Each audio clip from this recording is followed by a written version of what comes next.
Testing sound. Testing sound. Seems to be working. Okay.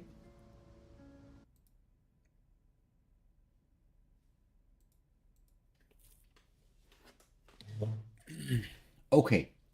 So welcome back to Wyll No Consumables number 60, who is going to see if he cannot avoid getting himself killed on his way to Baldur's Gate. Because I have a small feeling, or like a tinkling feeling, or whatever you want to call it, that somebody's going to try to stop him. Because of some shenanigans that we caused in the crash area.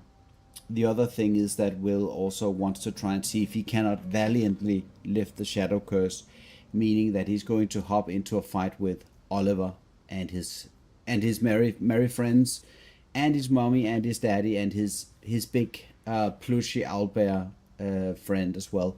So that's the plan for today. Going to see if we cannot defeat Oliver and conclude by lifting the Shadow Curse, and then fight the monks. That's the goal for this stream. It's probably not going to be a very long stream right now, but that is the goal for this stream right now.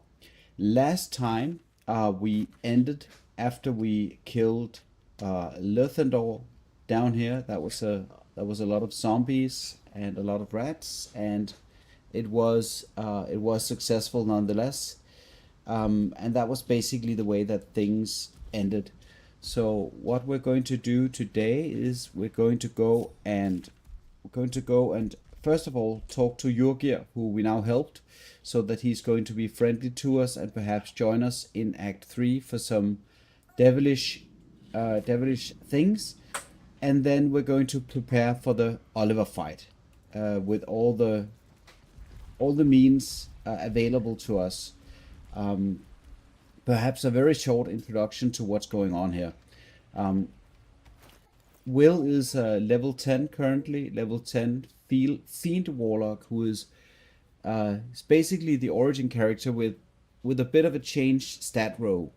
So that means I changed around some of the uneven stats to make his strengths stronger and his weaknesses probably a bit more clear. So he's a Fiend Warlock, so he has all of the benefits from the Fiend, which is the baseline origin background, and then he dipped into the Pact of the Tome, which gave me the haste spell, which is a long rest resource for Wyll here, and also access to a couple of other things like the animate dead spell. But so for the subclass feature, that was what I went with. That's what suited the playstyle that I've been playing with this warlock. And outside of that, for the feats, I chose at level 4 a charisma increase from 16 to 18. And then for the second feat, I chose the Warcaster concentration feat. And the reason why I chose the Warcaster concentration feat is because I'm running the solo character here in honor mode without any consumables, meaning that I don't drink potions, I don't use any scrolls, anything else. I try to make the character work with what it's born with, and of course the unreasonably imbalanced or unbalanced items that are available to me.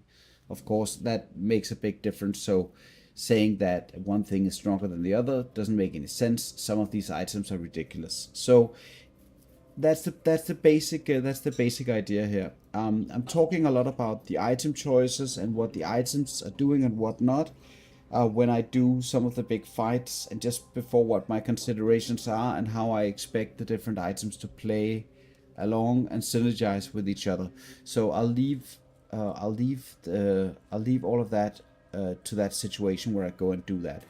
I am going to go and talk to Jurgir real quick to tell him about the victory, and then I'm going to do a long rest, I think, because right now I can long rest as much as I like, and I do want to be fully prepared in all aspects to the fights that are waiting ahead of me here. So we're just going to go in and say hi to Yorkie. I assume he's going to be happy. And then maybe I should go the right place. Is this even possible to get? Nope, it's not possible to get this way. So we're just gonna go and hop up to the waypoint. What is going on here? Okay, the rats are angry with me. It's fine.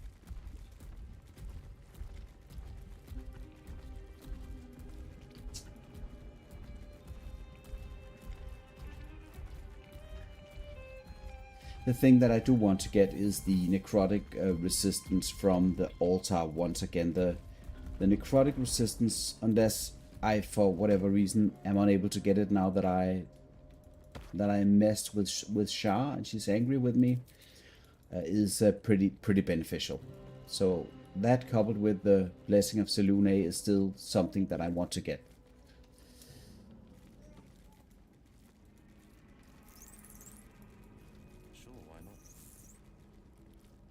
Wait.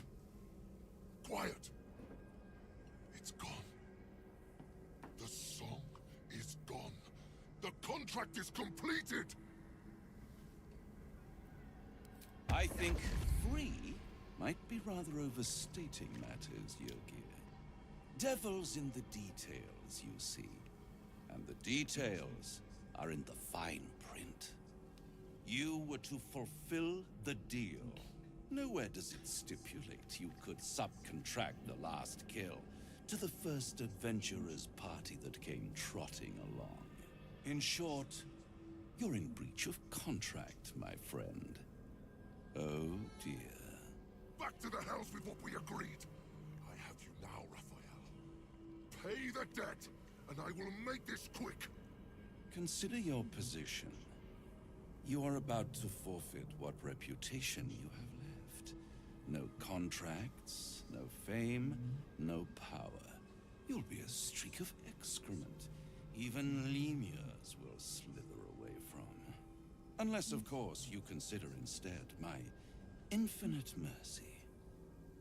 A new contract, a chance to balance the books, not to mention a welcome change of scenery. Bastard! Fine. On one condition.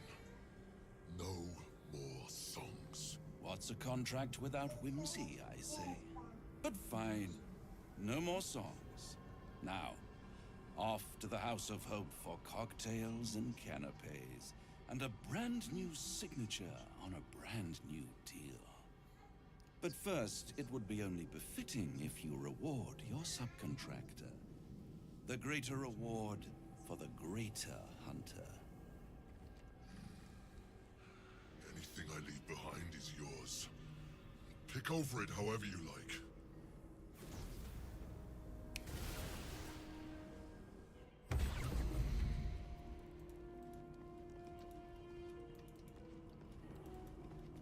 Alright, I think that's it. And then I think I will do the long rest straight away and hop into the place where the altar is located for the buff.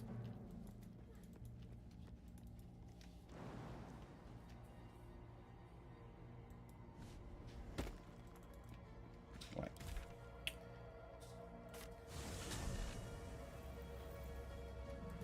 I do skip a couple of encounters in the end of Act at the end of Act 2, which, I mean, if you could kill everything, that's also fine, but I do skip a couple of encounters here.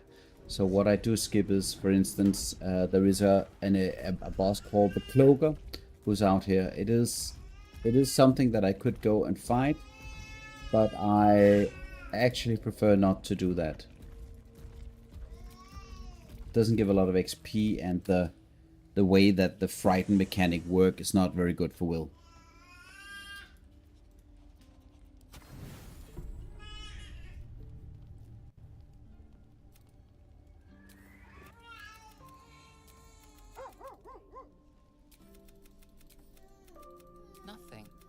Both animals look fine, watching you expectantly. Scratch's tail wagged.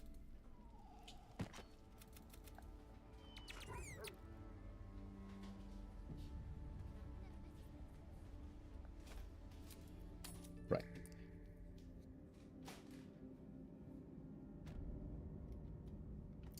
Let's see how that works. So I'm going to go, and then I'm going to have a chat with the altar. You'll pay a fiendish And chuckle I'm still bounce going to be throughout your allowed very to soul. pray here. To steal the blessings of a god could be most delicious.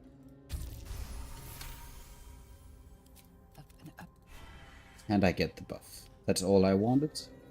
So then we're summoning probably summoning the Earth Elemental. I think that might be the strongest candidate here. And then I want all of my friends for this for sure. Which means going to go to Last Light Inn.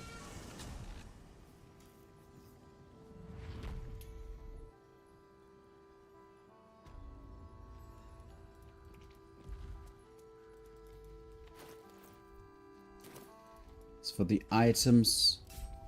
Oh wait, I don't have. Oh, the Shadow Curse is currently. Shadow Curse is currently lifted already? Or is this? No, this is because I have the Blessing of Selune, of course. Just looked kinda lifted for a moment there. It's a little bit odd.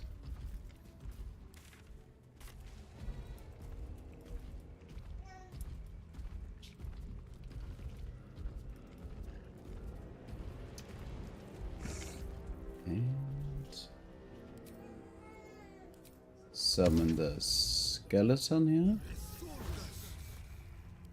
Then summon the faucet. I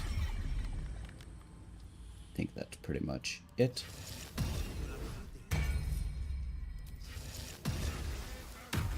Oh yeah, and of course us. Hello, Ginger. I decided to go against Oliver first for the lifting of the Shadow Curse, and then fighting the monks afterwards. In that order, of course, because otherwise you can't do it. So that means going to this location. I think I have everything. I just need to do the rest and the bit with the, of course, with the Shield of Thralls. And I think because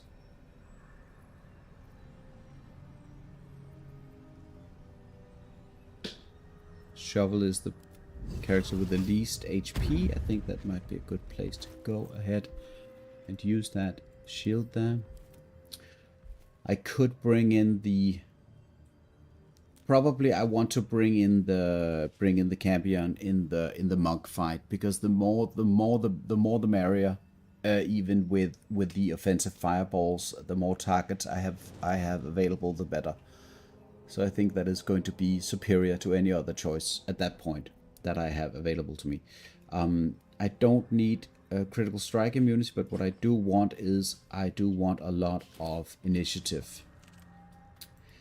Right, so let us just drop the crossbow here.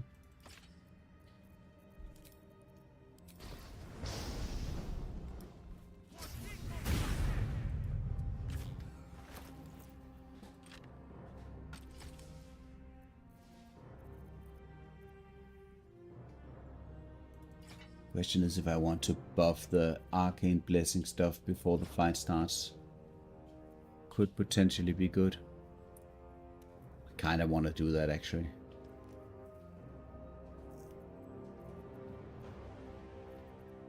Alright, just checking up on the preparation here for this.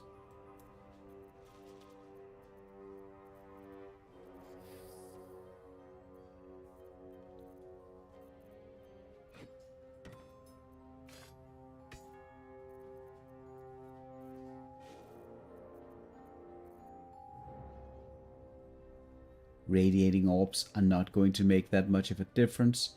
I think what I do want is Let's just quickly check the Callous Glow Ring for this. So if I cast, let us head into... Going to cast the light spell on myself. I don't think I'm going to need... I don't need critical strike immunity for this encounter. At least not at the beginning of the fight.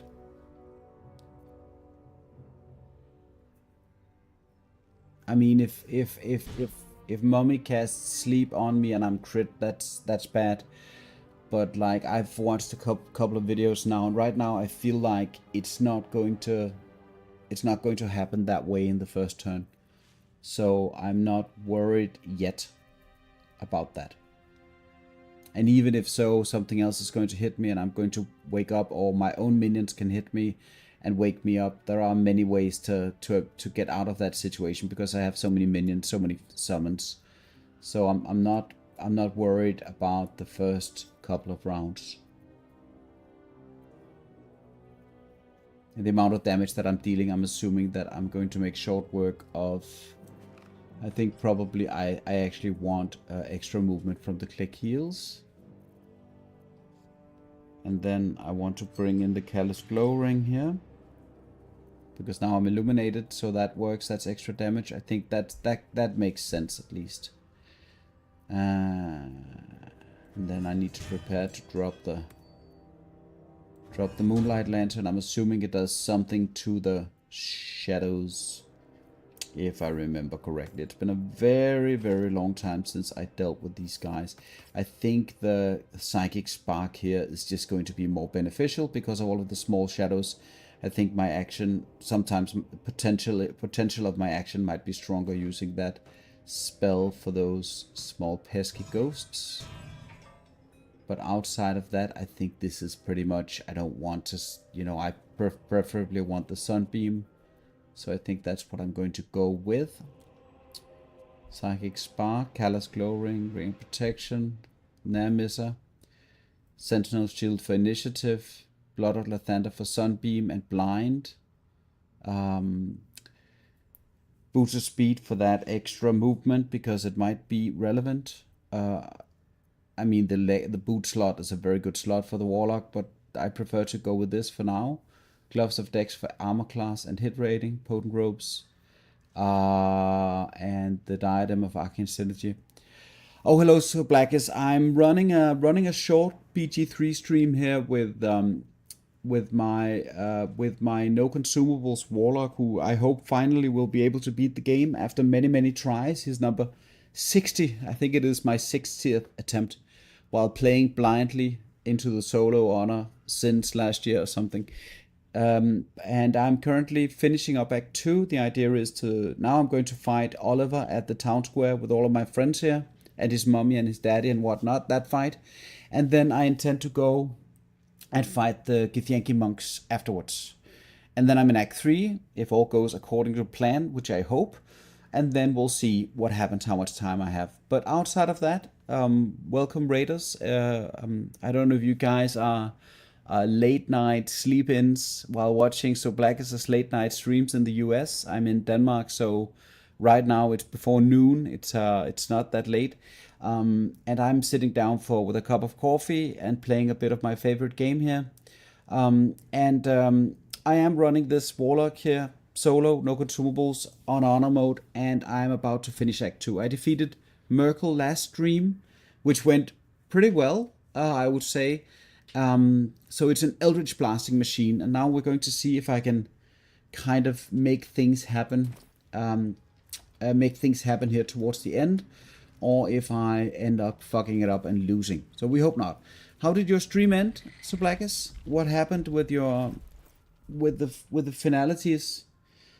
Because you're also level 10 on your character, so you have to be approximately in the same position as me.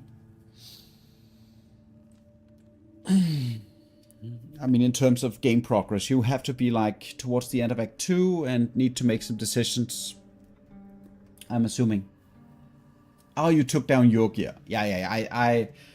I sided with Yorgir because I want him for the Raphael fight, What was it easy, or was he easy, Yorkia? Because according to the patch notes, he should be he should be better at optimizing his invisibility now. He should be moving to a more safe position. So more difficult to pin down, I guess.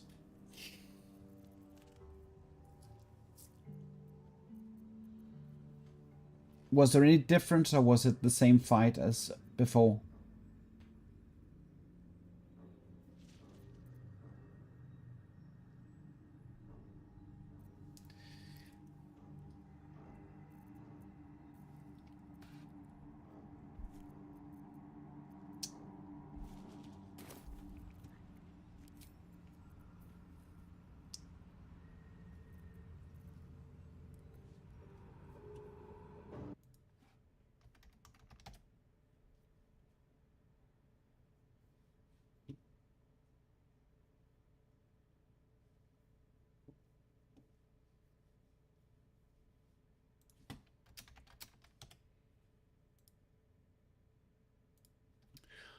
Okay, I'm just checking one thing before I head in there. And that is because...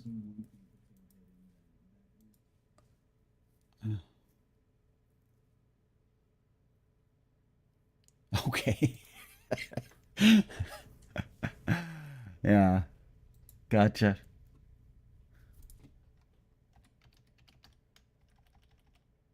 I'm just checking that one thing here before I head in. And that is what the secondary damage type that I'm going to be facing in this fight, what that is. And it's either slashing, piercing, or bludgeoning.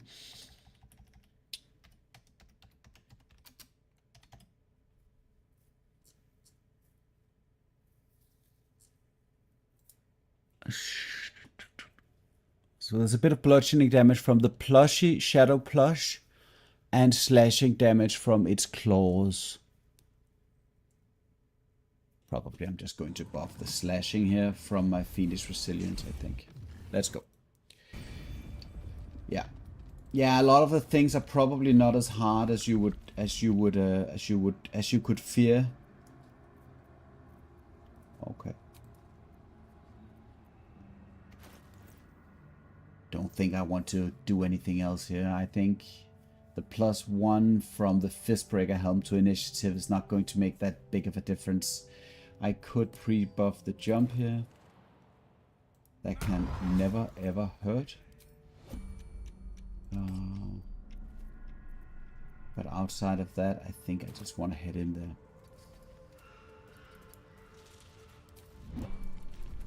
With the friends. Let's go.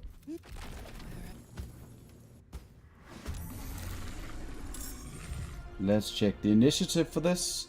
So I'm hopping pretty much straight into the fight at this point. I'm talking to Oliver here just before, and then he's teleporting me to the Wraithwind town square where we're going to be fighting him and his friends. I don't want to be attacking his bubble here, because that's going to be reflected to me. So if I deal damage, it's going to reflect a lot of damage to me, and that's not very favorable for me. So what I want to do is I want to focus the most dangerous of the entities, which is Mommy, who has a sleep spell, and the sleep spell is just a potential game ender if I'm not very careful.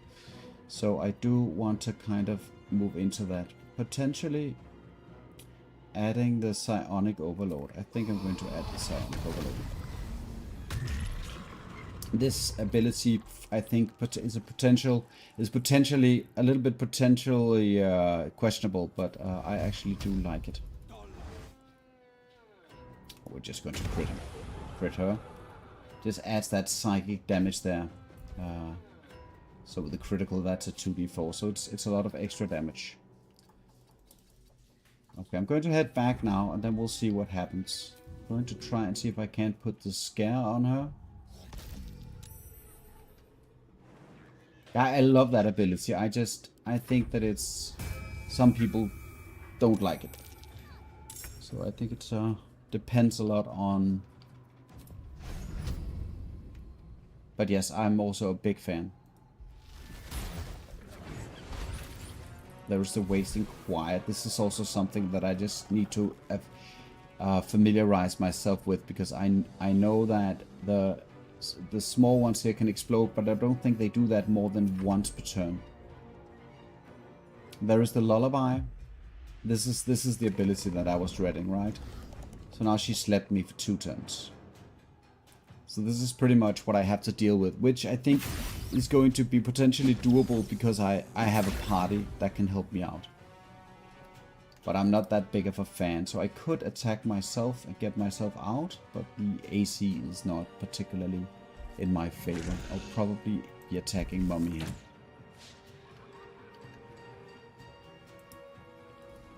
And she does want to do that twice, Mummy. So that's the fun part.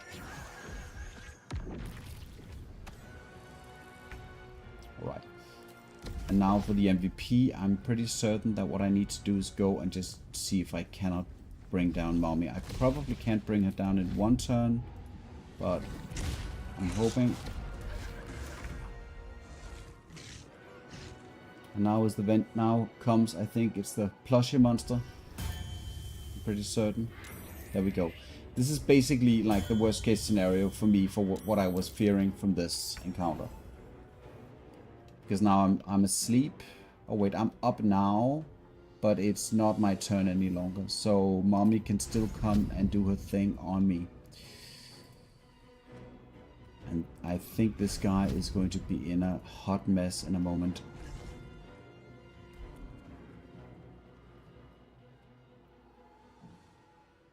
This guy is definitely going to be in a hot mess. I don't know. I don't think this is not going to happen. It did happen. Oh my goodness. Jeez. So lullaby on the... Okay, there we go. That was the second slot that she had available to her. So now I get my turn back. I can do things. Hopefully I can pick it up from here. Hopefully I can pick it up from here. Just going to shoot. You know, if it hits, it hits. If it doesn't hit, it doesn't hit. And I forgot to drop the... I actually did get a turn, so I should have dropped the Moonlight Lantern.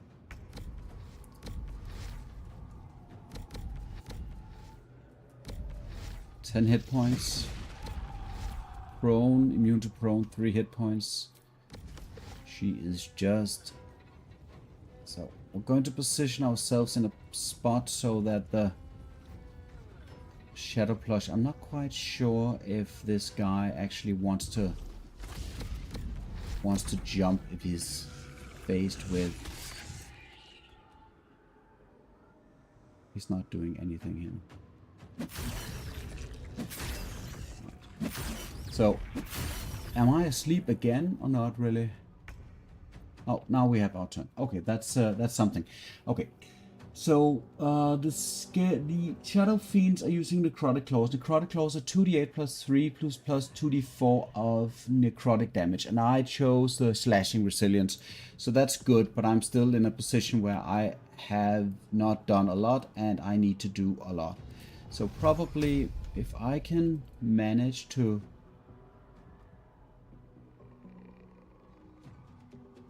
I feel like throwing 6 magic missiles. Or potentially a sunbeam. Probably a sunbeam. I'm probably going to take a small explosion. Is this...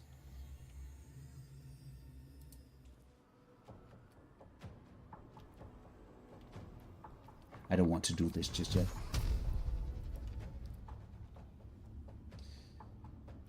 I don't think this is going to reflect anything, is it?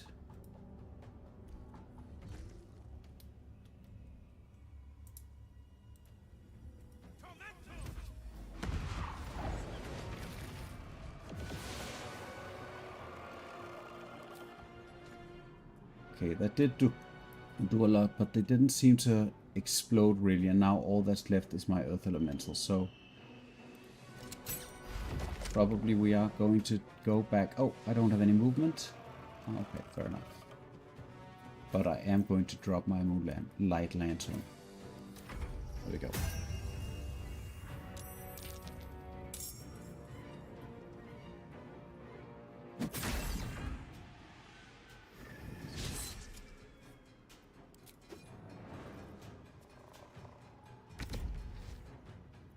So I don't know if this is going to hurt him inside of the dome, so that's not going to work. And there are only 3 targets here, so I wonder.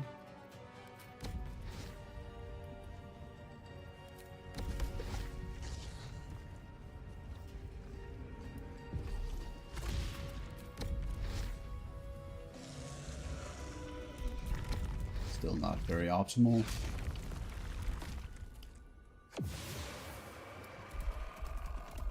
Moving a bit away here. I do have spell slots that I can use to... And now he's coming and I saved. That was not a bad thing. And here they come.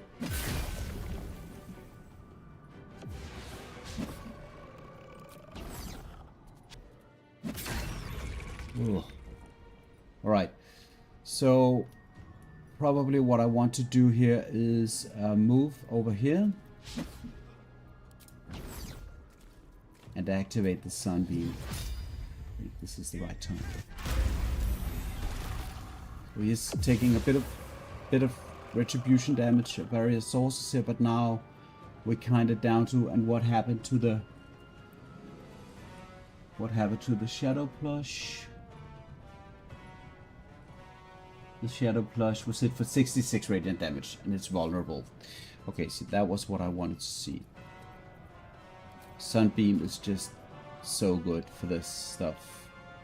So I'm probably going to see if I can hit this guy. And then hang out here in my... And I'm getting the temporary hit point, which I should be losing, but those temporary hit points are just so great.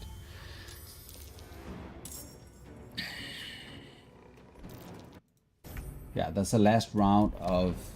apparently a last round of Friends. And I think this is where... Or maybe there are 2 rounds of Friends. We'll have to see. I don't want this guy to die just yet. I want him to survive at least until I can resummon him. So if I go here...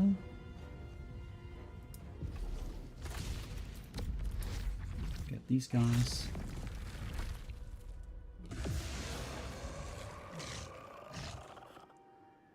And it's just crazy that they deal this much damage, I have to say. Let me just see if I can't hide up here. Nope, doesn't seem like it. Or what? Oh, well, okay, does seem like it. Okay. And then we'll see if we cannot take down Daddy. Or almost take down Daddy.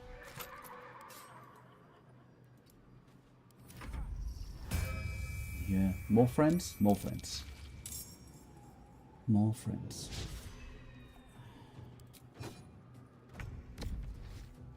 Alright, and I think I bought myself a bit of a turn there, because now I don't care if the Earth Elemental dies, but if I can kind of hit all of these guys, that's a good thing.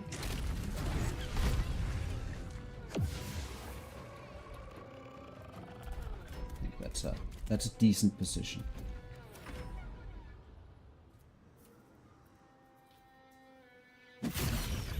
My goodness, the damage. Okay. We're just gonna take the attack of opportunity here.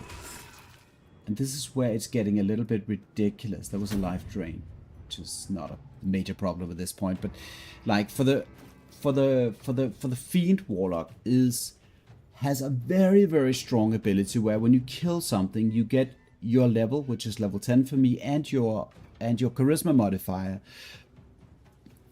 as a bonus hit point, temporary hit points, which would take me, once I kill something, in my case, that would take me to 14 temporary hit points. Then every turn, that temporary hit point, because when I get my turn back, another thing happens, and that is the potent ropes, which I'm currently using. And the potent ropes has the well-liked and well-fortified ability built in, and that is simply overriding my temporary hit points from the Fiend background. So that's really, I mean, that sucks a whole lot, because the difference between 10 HP and 14 HP and 4 temporary HP is quite large. So that is basically a major disadvantage of the of the potent ropes. Is that it? Why couldn't you just leave me That alone? is it. Let's Why go can't to I the just monks. Stay here playing. I had everything I've ever wanted. Right, I'm not leaving. Even when it was scared, but would he even want me back? So, but Alright. So I am going to, let's see, going to get the Moonlight Lantern, and then I am going to go and, what is this?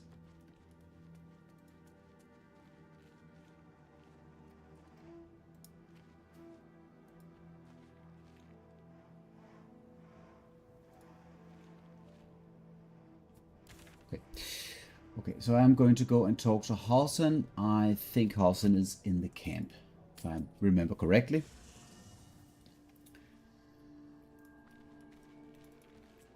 It's a very, very empty camp.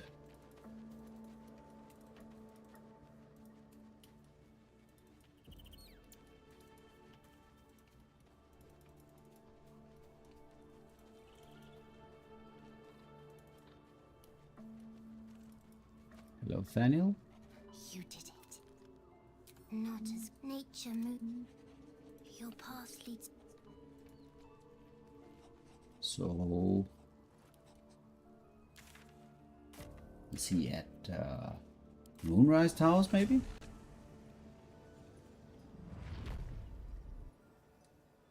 Just want to make sure that I finish the quest up properly before I head on.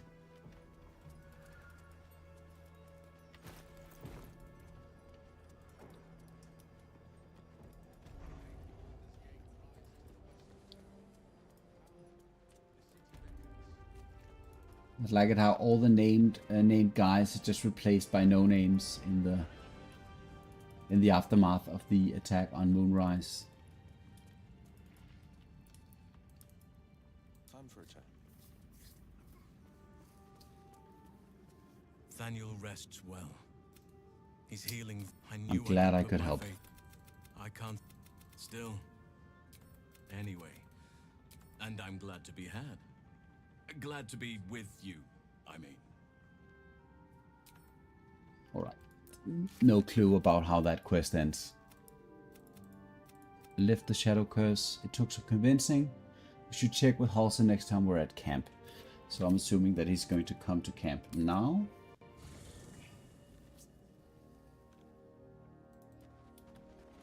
What's this now?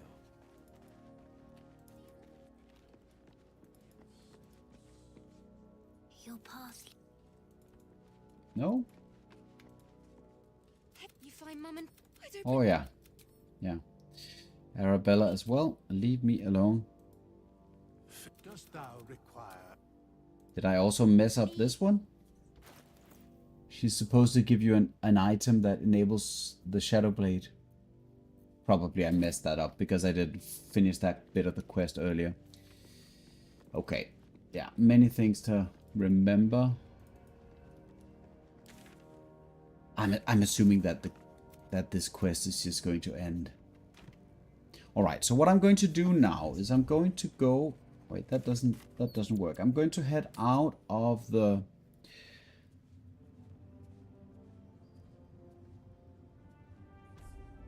out of here, and then I'm going to actually.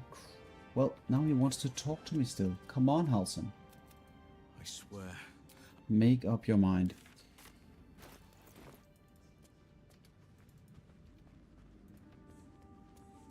A word, if I may. There you are. I was wondering whether who? Oh, they have room. I'll be. He's no longer a shopkeeper. There is no shopkeeper because Talus is dead. That's a little bit annoying. Okay, what I need to do is I need to go to the road to Baldur's Gate. What I don't want to do is I don't want to fight the Githyanki patrol here. And this is simply because this is a very dangerous. They have a new patch 7 enabled a new legendary action for the NPC up there, and it's not necessary. It doesn't give me any XP that I need, and it's a very, very dangerous fight for Wyll. So I prefer to not do that fight at all.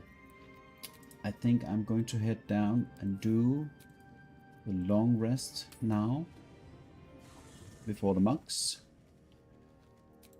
And then I'm going to go into preparation mode for that.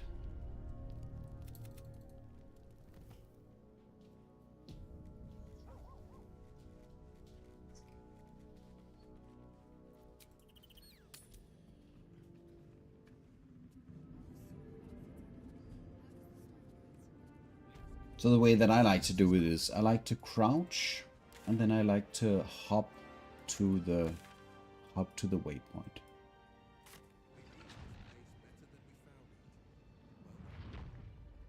Because now even if the Githyanki are up there waiting for me, I can simply skip to the entrance to Baldur's Gate.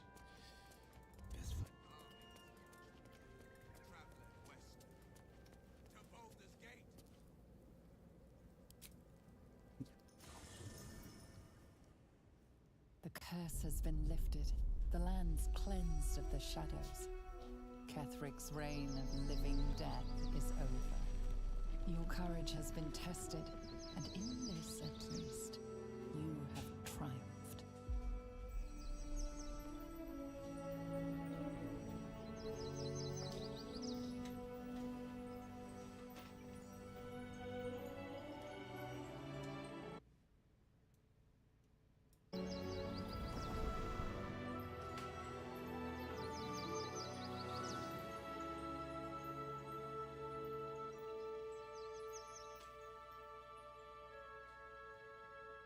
There's something very ominous and slightly unnerving about Wyll smiling.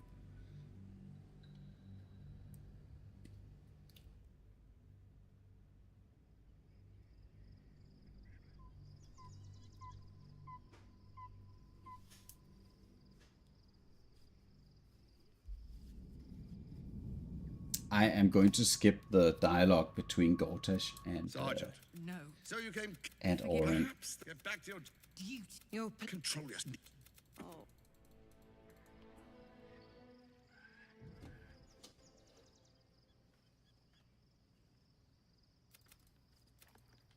Beyond the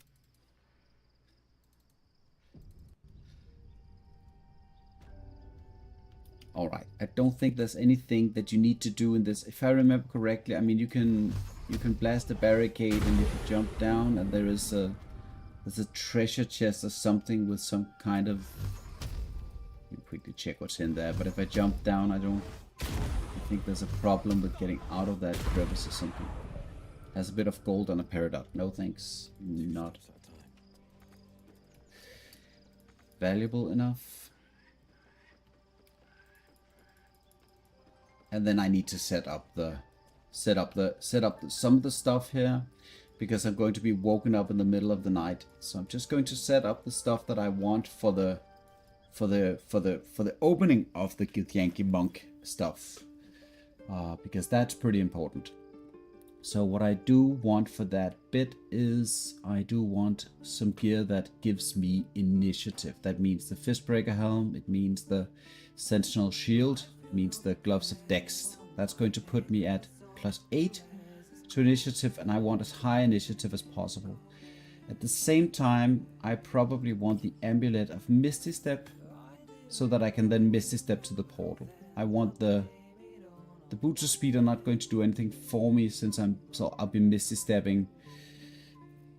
But I also have the Dimension Door ability available if it should come to that. And any kind of stuff that's going to take place once I get through the portal, I'm going to be summoning stuff, and I'm going to be pre-buffing before heading into the major fights of that place. The problem is I cannot pre-buff, I cannot summon stuff because it's going to vanish once I go to sleep, and then I think my spell slots will also be used. It's the whole process of this getting interrupted during your sleep and being surprised and not having the resources that you expected is a little bit confusing to me, I have to say. So I'm just going to wait with all of the funny business until I am safely inside of the portal. And at that point, I'm probably going to be summoning a minion down by the first Githyankis, just to keep them occupied while I change my gear and whatnot. That seems to be, unless I'm making a mistake here, that seems to be the easiest way to do it.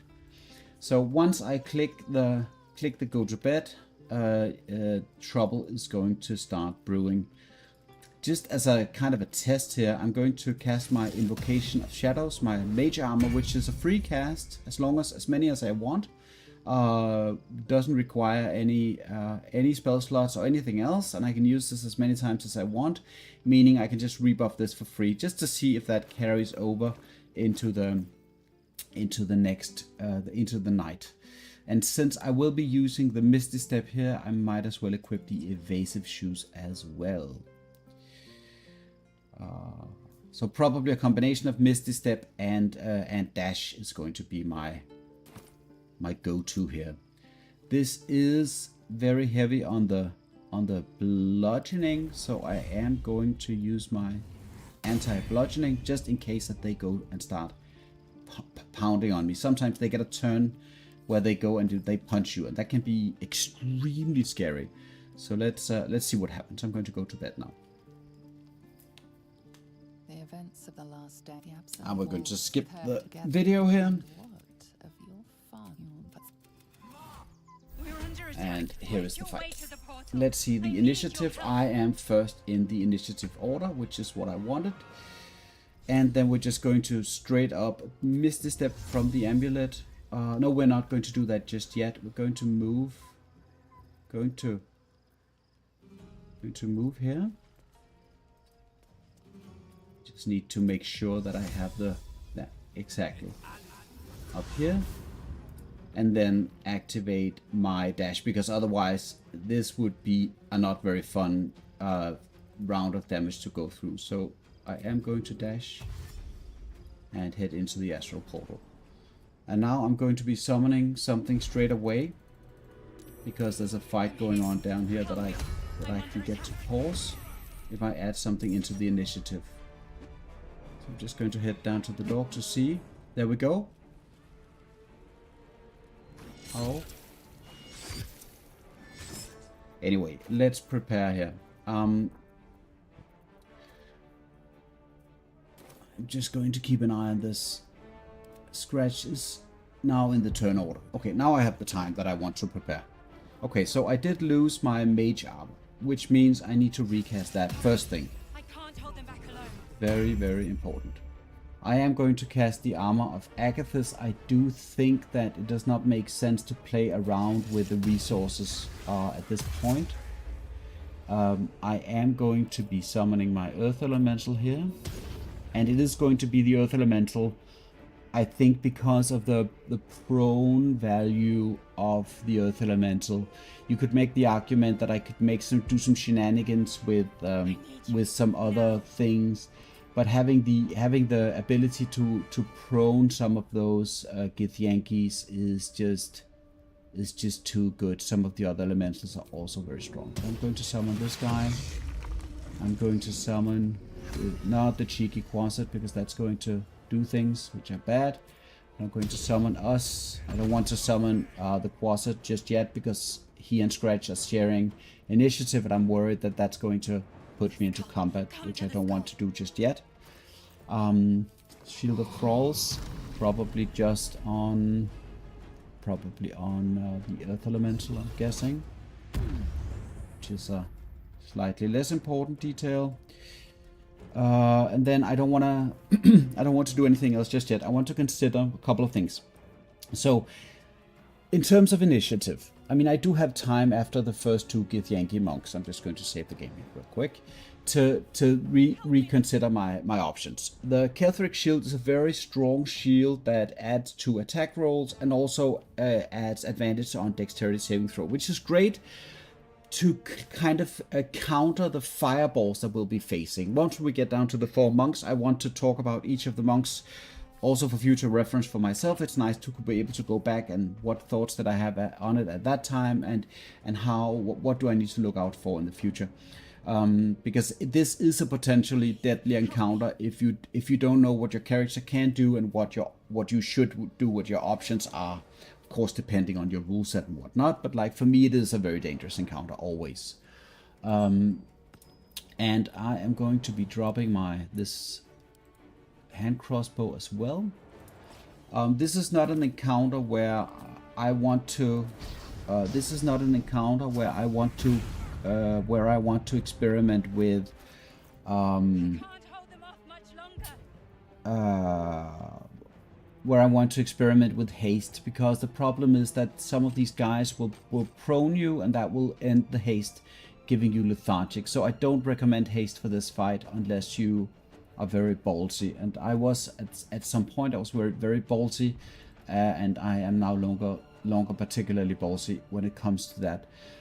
So what I was considering is I probably want to just equip the Infernal Rapier, for the simple reason that more is better. So we're going to get the Campion out. We cannot unequip the weapon, but having the Campion out now is valuable. Probably I will be using. Let us quickly check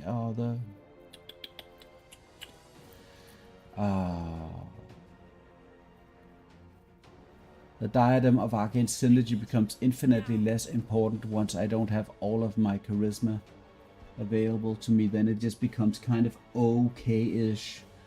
Whereas the initiative is king, but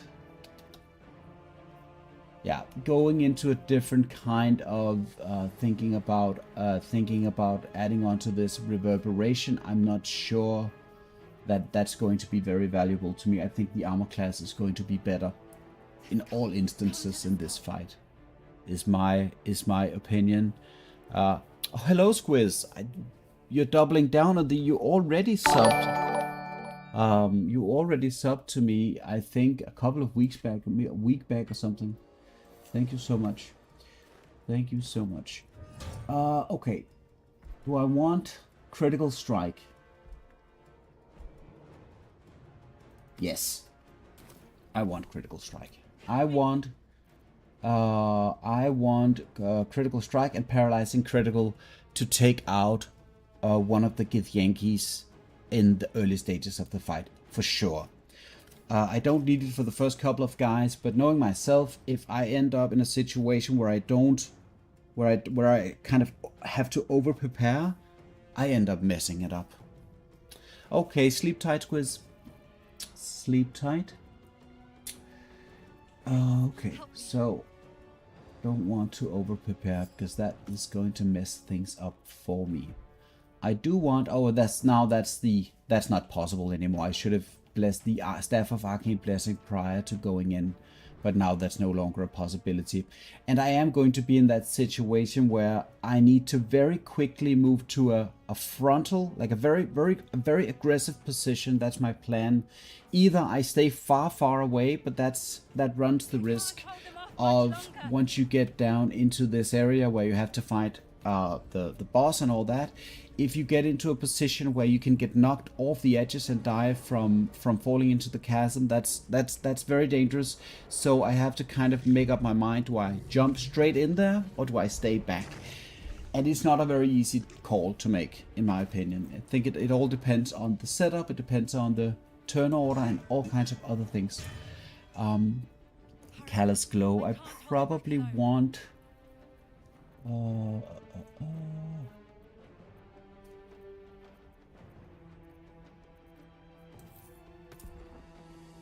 probably I want that one actually for now for these guys. Or do I? I do kind of want to check one thing actually that I was thinking about. I don't know if this goes for this item, the Infernal Robe. I don't know if the Infernal Robe, if the Fire Shield is going to last. I don't want to equip it if that's the case anyway. But I don't know if the Fire Shield stays on me when I drop the item from it being equipped. That's something I've been wanting to check. And then I forget if there is any. There is hold person in this fight. There is hold person in this fight. So having the Finger free action is an absolute necessity. And I almost forgot. Almost forgot. I think this is the setup that I want to run with. I feel very comfortable that this is a responsible setup for this fight.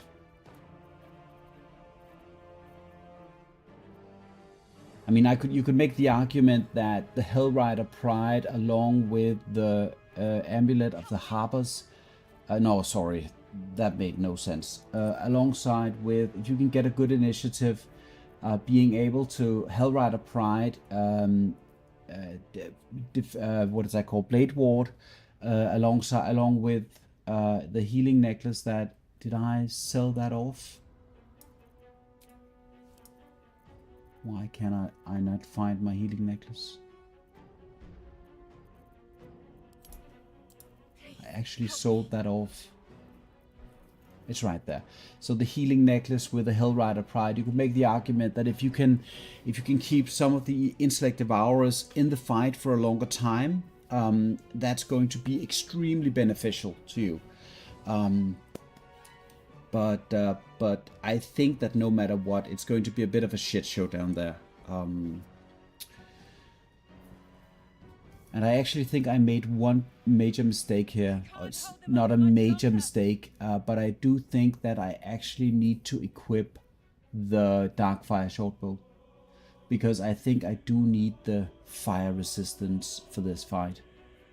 Because the fireball and the fire spells can be nasty. So having that bonus action and not having it, of course, it's not... Having your bonus action is nice, but I also have other stuff to use it for. So I'm going to equip the Darkfire shortbow. Just forgot how important that can be, and I think I'm ready to jump in now. I want to do a short rest here. Party members in danger. All right, so I have to go and do the fight here before I can do the short rest. Let's head down here. Can I actually shoot them from up here?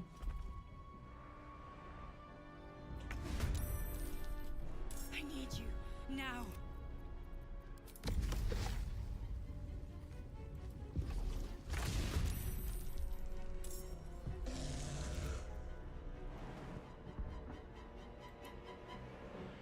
And we're also going to go up here. I have no idea if this is like a safe place to be.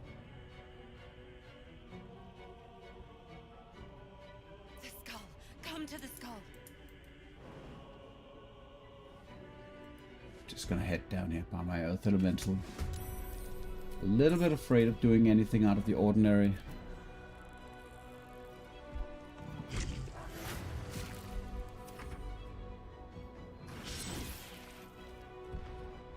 Now comes the fireball.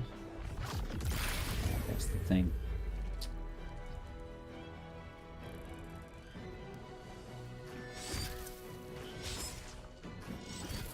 Just having that fire resistance for this is like it's just nice.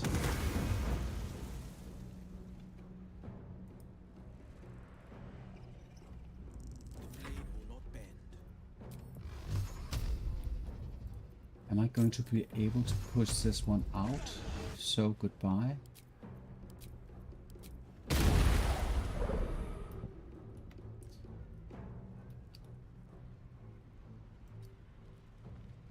This is a high gauge, so I think this is one of those that cast the whole person.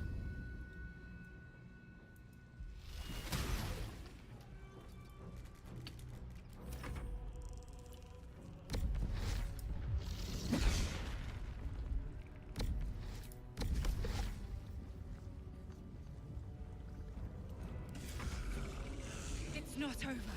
Come to the skull.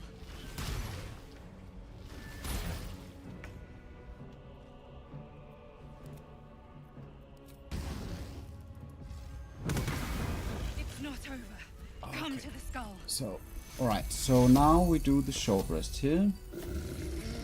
And then I think probably preparing with stuff like the jump spell, I think is nice to have on me.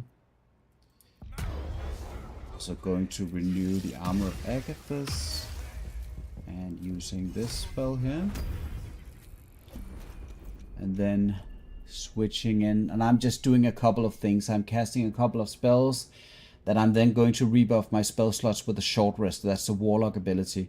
So that's why some of the things here happen in slightly quick manner here, because I've done this so many times and it's hard to remember that I need to just quickly think about. I'm going to equip the Surgeon Subjugation Amulet because I do want to see if I cannot get that stun, that 2 turns of paralyze in on the high gith, on the boss there, because if I can get that in, I feel a bit more comfortable with dealing with his friends.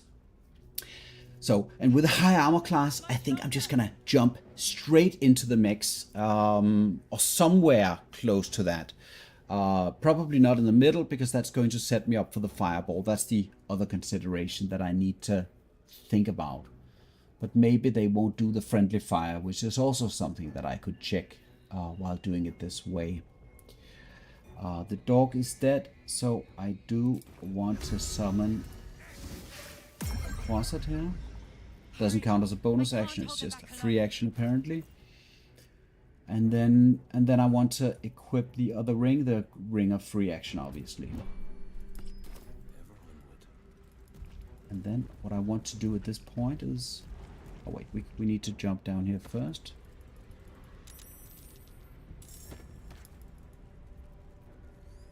It's not over. Then I'm going to turn base here.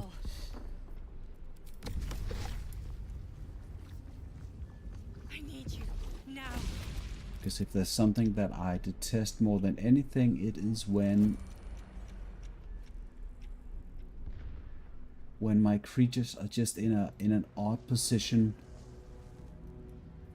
and not in any way, shape or form close to the action. Okay, so I'm just accepting anything. The fight has now begun, and where is Wyll? Wyll is all the way up there. That's a... I've never tried this before. Okay, let's see what happens here then. Getting your coterie with you, and I didn't get my... I didn't take my short rest. Okay then, no spell slots available for this. God damn it. That's not entirely the way that I wanted it to go. So the question is here, how far will these guys go? And this is the... No, this is not the guy. This is the one I want to stun. So, where do I want to position Wyll? Don't want to position Wyll very forward. Probably going to move this guy here, I think.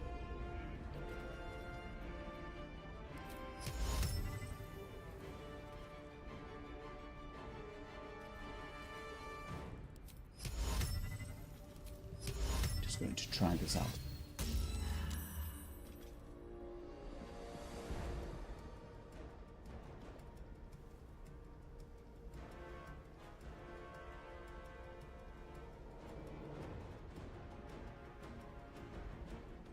Don't quite know if it's a good idea to tempt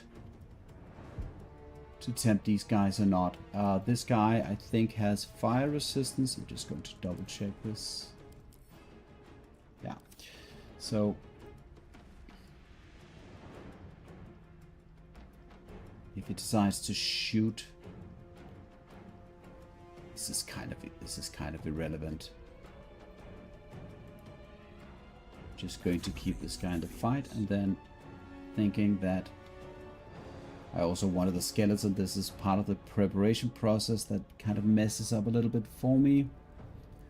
Where do I position myself? Is this a good or a bad position to be in? Probably it's fine. So anything I can do, like free buff wise, blade ward.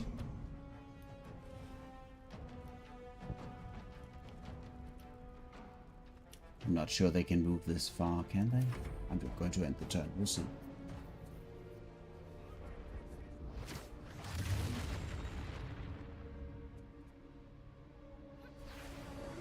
There's the fist. And he stays on his spot.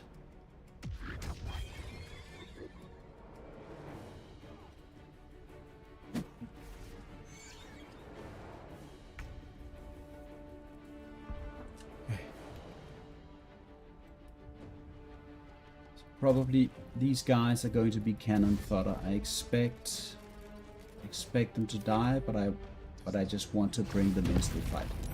There is a stun on the prelate.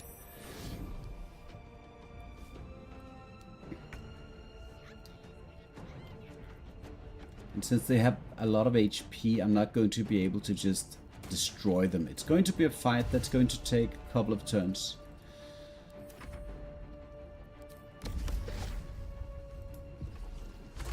No matter what.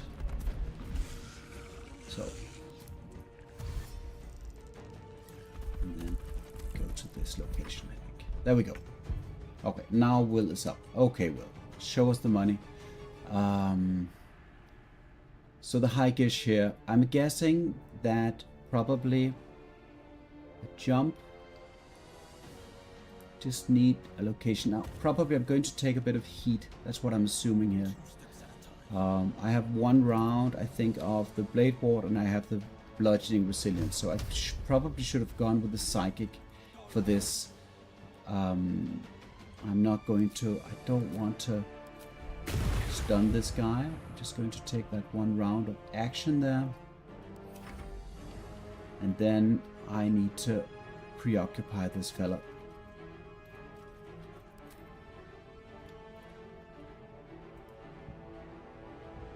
That is like my... Oh, can't go all the way up there. That is unfortunate.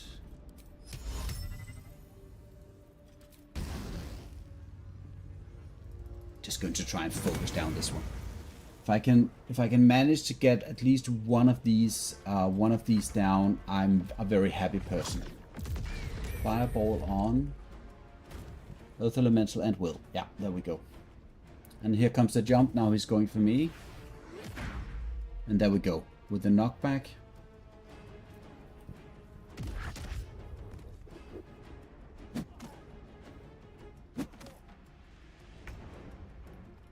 Right.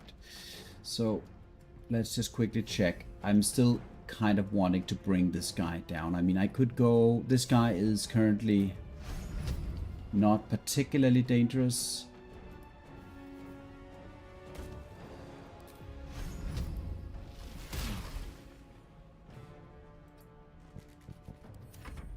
So let's see what... Oh, he dominates. But that should end in a moment, probably. The dominate ends immediately. Okay. Right, and here is Shovel. And Shovel, of course, you have a very important job here. Which is to frighten this guy. There we go. Look at him. Very, very scared. And now, I think... I need to go and see if I can't make the Prelate lie down. Or maybe, let's see, who's up? Prelate is next. So Prelate for sure. If I can prone that guy, that's going to be extremely advantageous. Critical miss. So that didn't happen. And she prioritizes the Earth Elemental. Was that a prone? Was that the prone? That was the prone. Okay. So now... I don't have a lot of movement. I have both my actions, which this is a very unfortunate situation because I'm very worried about where to go so that the Zephyr will not destroy me. So, and I also want to critically hit the Prelate. So I don't know at this point if there's a particular place and spot that I can go to that's going to help me out. I don't have any spell slots. Because I'm an idiot. I'm going to do this. And this guy... At this point, like, I even want to just stun this guy and get him out of the game. But my champion is also going to die. There are so many problems here for me. Okay, so I actually can do that jump. Okay, I am going to do that jump. And then I'm going to do this the way that I planned it. Come on.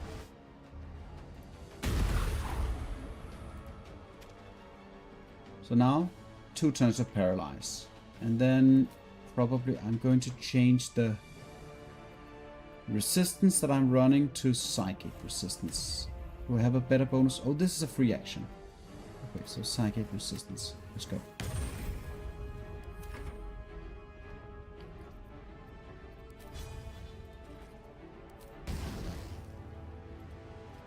So already this guy is just...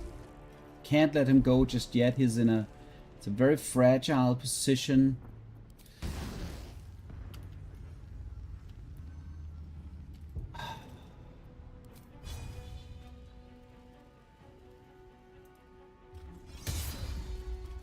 Okay, that brought him off balance, and that thus taking away his attack of opportunity. Now, what was it? Something about disadvantage on strength and dex, and attack rolls against it have advantage. Okay, that's helpful. Okay. All right, let's just see what happens. So he jumps, and he decides to go for the Emperor. Thank God. So frightened. Oh, but that takes away its action, right? Oh, he still has the flurry. All right, so the action was lost, but the frightened was cleared. Right. So now the paralyzed is still 2 turns, and we are looking at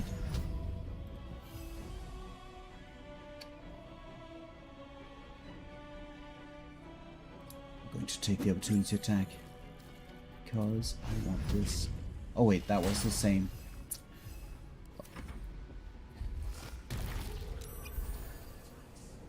You're just waiting for that chain lightning.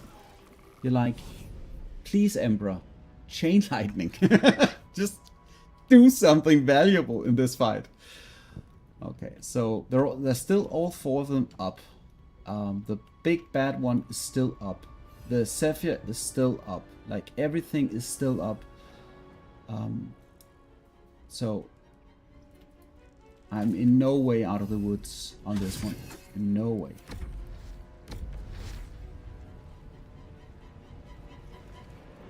I think probably to go up here and try to see if I can't prone this guy. I think that's potentially the most dangerous guy at this point because he has a full round of paralyze. Alright, so we're going to... Now the question is, do I want to haste? This is the big question at this point. Do I want to haste?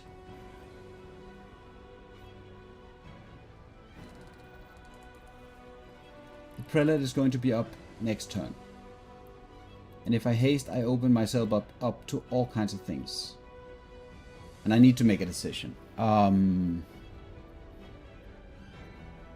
I could probably bonus action kill this guy with the repulsor. I think that might be the most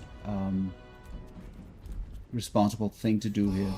To get him out of the fight, but without spending too many resources.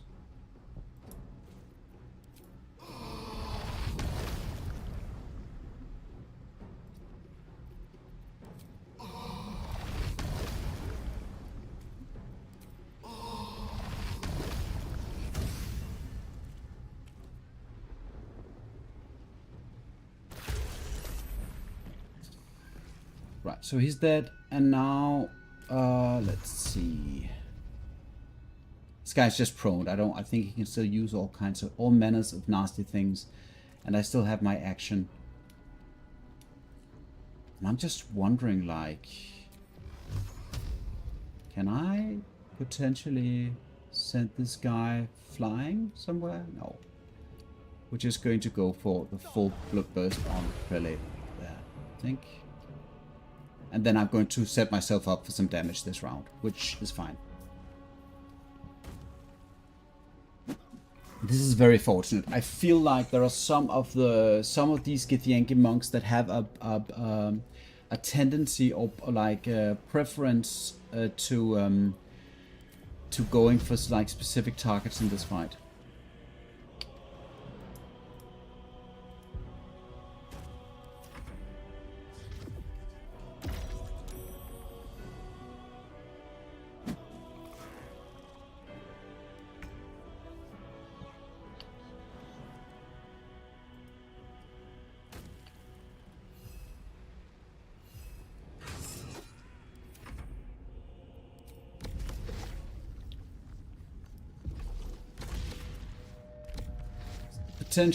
potential prone here is just it's a game changer. And now she chooses the lesser targets.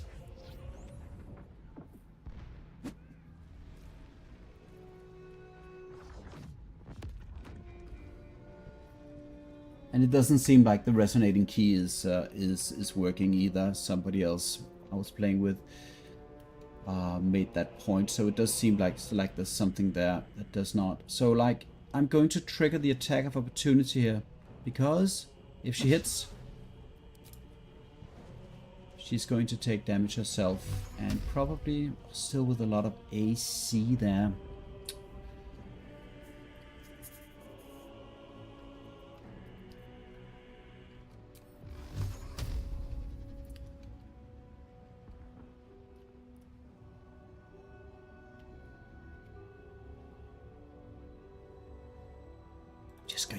I'm just going to take that shot, because no matter what, like, she needs to die, and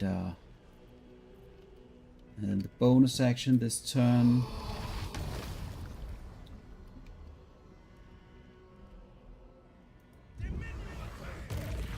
Stage fright.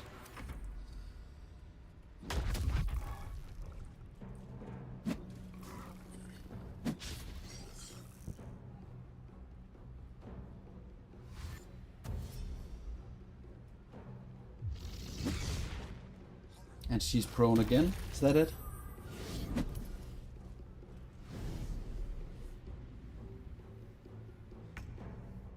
Yeah, she's prone again.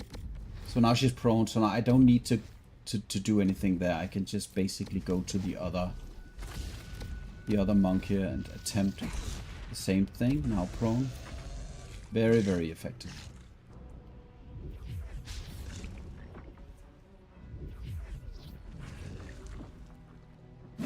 She does regain the turn, so there's that. That was the key blast, but it doesn't seem like it's actually damaging the target. So it's very strange. I'm going to shoot. She's out.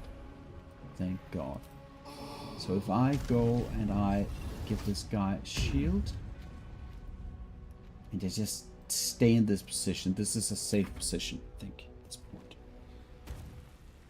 And he's just keying in on the Emperor. Straight up, like, for no reason, but everybody else is keying in on me.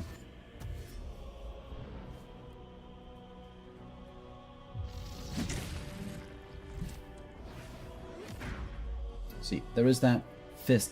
And it's...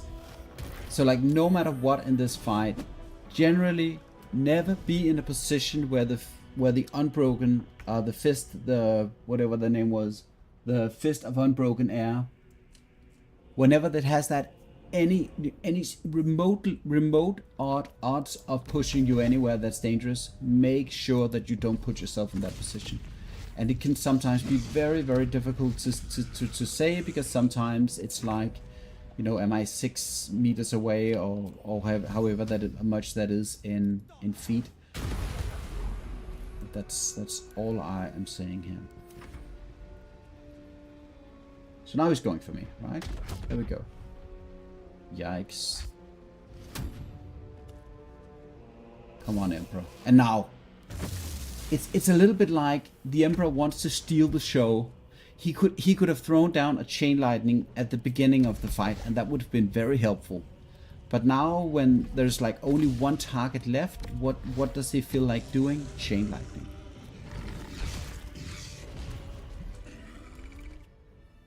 Absolutely useless. Yeah, so going into the fight with no spell slots is not very optimal. And the choice between hasting myself and not hasting myself was pretty much based on whether or not that guy or girl, or Varric or whatever the name was, who can do the proning thing, that if that Githyanki monk is still up. That's pretty much what decides if it makes any kind of sense, I think, to use the haste. Because the second that you have, you know you won't lose concentration, and you feel safe in keeping the concentration, and there is nothing that's going to pull you out of that concentration. The haste spell is a very strong thing because it gives you 2 actions per turn. So I would still argue that that is better. All right, so we're going to have the story here, and then we're going to skip the story for now. I shall look forward to sharing rather than I am alone. Orpheus, all I needed to do. So if the Githyanki ever find Then we make the choice. as an Illithid, I would like that. to do it. Yes. It wants to evolve, but it cannot do And so. then we open our mind. We must Very exquisite. Not available. Right, so I don't know, I forget if there is any kind of loot that Wyll wants. I don't think that there is. I think this loot is strictly monk loot, if I remember correctly. Wisdom modifier to unarmed strikes. Yes, yes. Stone. So let's hop out of here. Yes.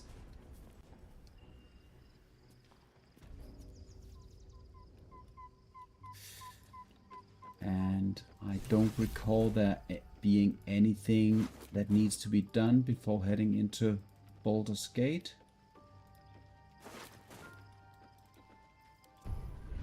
Got all of these Illithid powers available to me.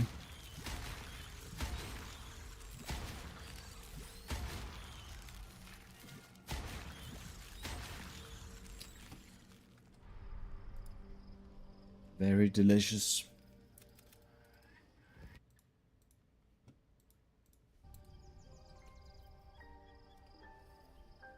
Oh, there's one more. I forget how many of these actually require.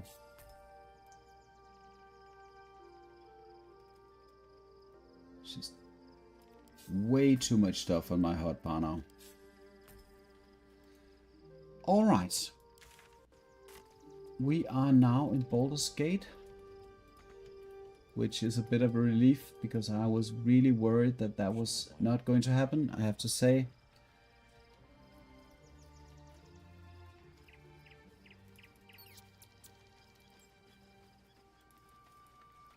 When I trust your leadership and respect your given the It's not. circumstance.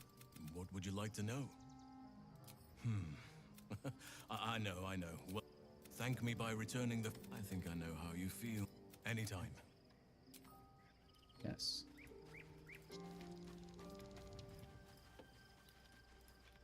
So what was the... Was it actually Halson that wanted to... What is it that he wants to talk So about? your confidant was a mind flayer all along. Given the circumstances, what would you like? Is it... Or perhaps not. Is it because I knew I then didn't... that I had to be more than. Is it because I didn't For talk me, to I him hope about so. his personality? The same's true of everyone. I'm 300 and... Well, right now, I bet anytime. Okay, I hope Halson is happy. Let's move on. And I think this is the time where I get that reward from Dame Aelin as well. There you are. Blessings upon my darling Isabel. Pray, ask. There can be no doubt. So much. Just going to skip the dialogue here. Or is this in Act 3 that she gives you a weapon? Tell me. Next I Even if I don't need it? tell her who I'm. Be Just going gone, to friend. check. I have. Our thoughts are as one, my friend. Pray, ask. So mighty. Be gone, friend. You must face them. Pray, ask. So mighty. Okay. Alright. Leave camp, I guess.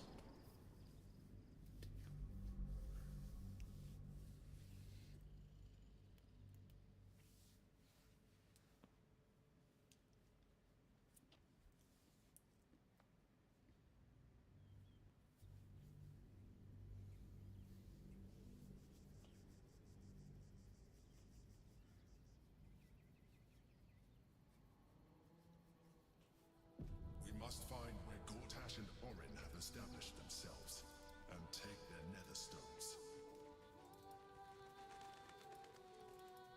This better be good. All right.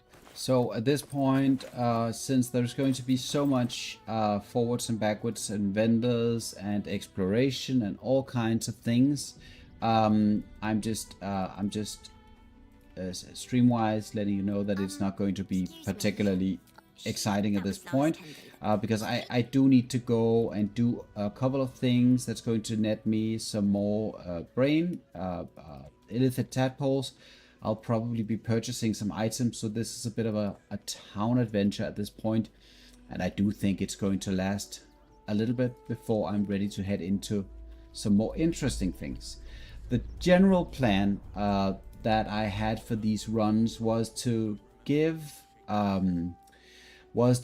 each of the origin characters their fair due in terms of completing their side quests. Obviously, that means Wyll freeing his father from the submarine or the Iron Throne, going down there to do that. Some really buggy stuff happened in my last run that it's extremely weird. I didn't get that on video, unfortunately, but for some reason, because there were some bugs at Wormrest Fortress, I was unable to save Wyll's father. The second that I went down to the Iron Throne, he was already dead, and Wyll had like a permanent buff called Grieving, and it was supposed to be a debuff, but basically it gave him advantage on all his attacks all of the time. So I have a hard time calling it a debuff, but that happened because I accidentally aggroed Wormrest Fortress because it's Act 3 and everything is super buggy. So that happened, but otherwise completing his storyline and then killing the Nether Brain afterwards. Obviously killing the required bosses, Orin and so forth. However, some of the rewards that I get from killing some of the other bosses are so big that I'm actually preferring to kill more things.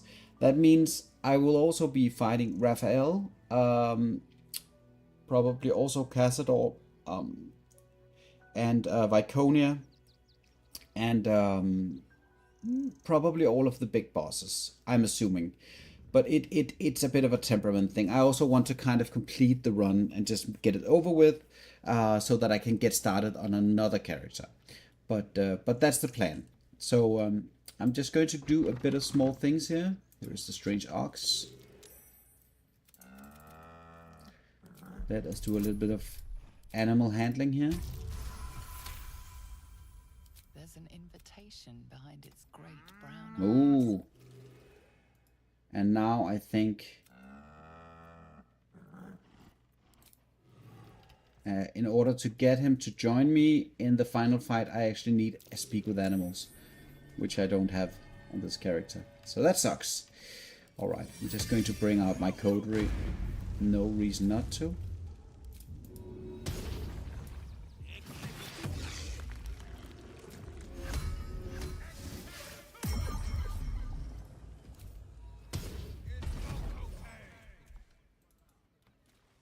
And then we just need a hotkey for that flight ability.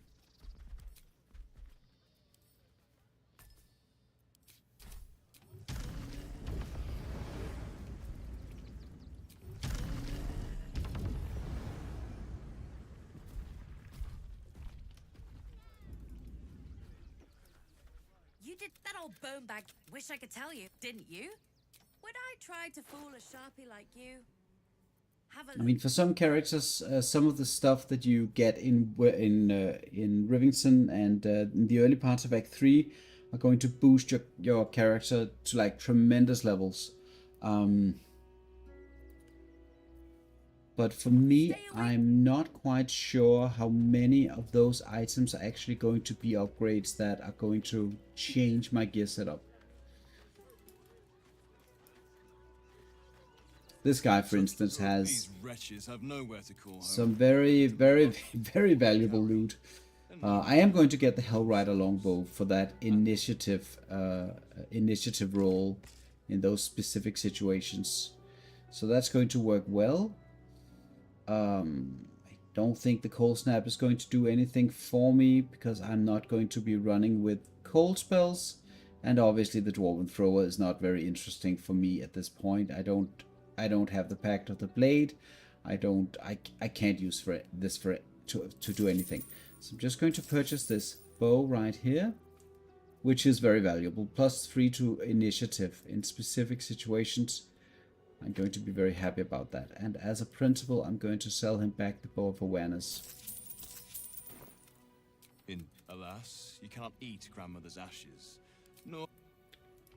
So I'm just going to leave him there for now.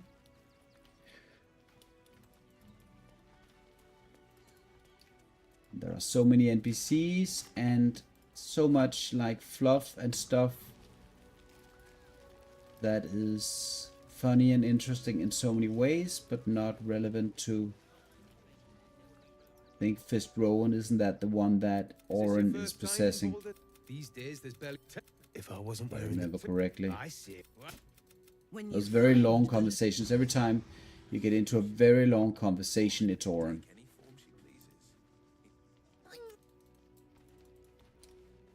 Let's see. Let's just go and check what the vampire hunters are doing. I don't recall. I didn't murder. I didn't murder Gandrel in Act 1, and they just look ready to go. So they'll probably give me a quest here. The hunter has nothing. Okay, nothing to say. Welcome, friend. Welcome, friend. Our tribe left camp. We They would took not the normally- kids. The slayer I of am Wyll. Catherine- Yes. What's left of my tribe? Do what I can. So getting the XP for level, in my opinion, getting the XP that you want to get to level 11 is it for me at least. I just do whatever I want once I get to Act 3, because it's like no matter what, there's so much easy to get XP that you could just go and collect. And I'm going to collect all of the easiest XP first. So I will be clearing out some areas that has things that I can then just kill. I don't think that the Ketheric shields is very appealing to me, actually. Scorching Reprisal.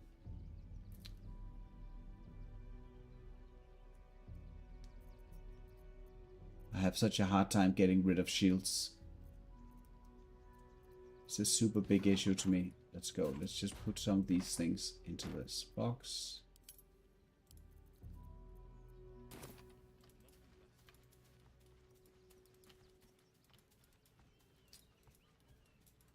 And then quick visit to the windmill here.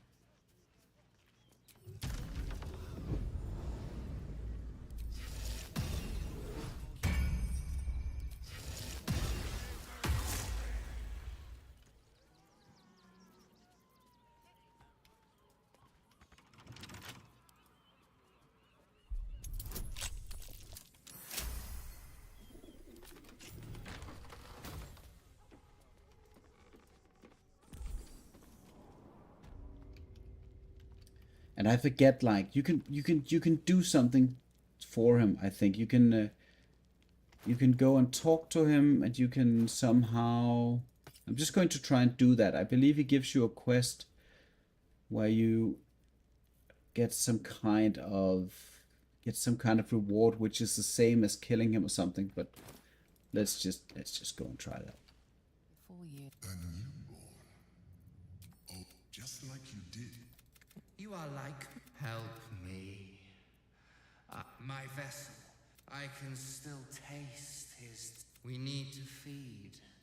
We need a brain, fresh and frantic. To restore, I shall be. Curtail your sympathy. So I mean, the quest is to go and get a corpse, which of course this is something that Wyll definitely wants to partake in. This is part of his MO for sure. So we are going to go and find him a corpse.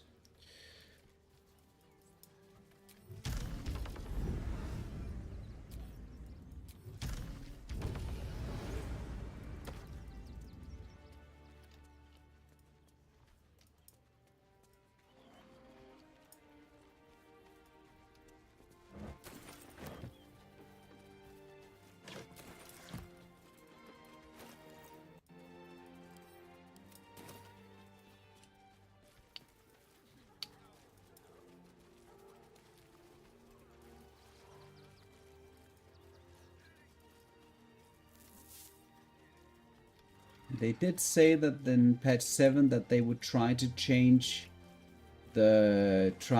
optimize Act 3 a little bit to reduce lag, which I have yet to see for myself. This still feels a little bit laggy on my PC.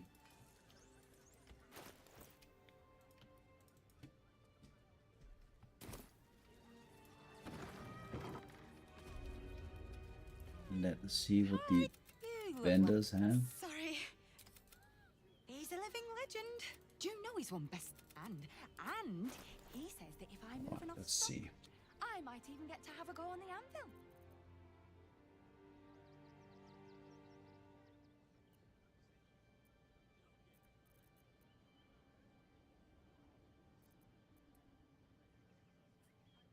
There is a very specific item that I want, which is the one that you get from finishing the quest with finding Dribbles the Clown.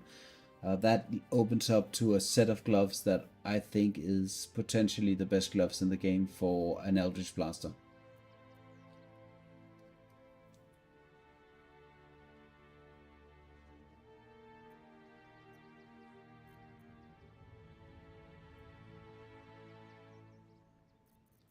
But none of this is particularly important. I'm just going to leave.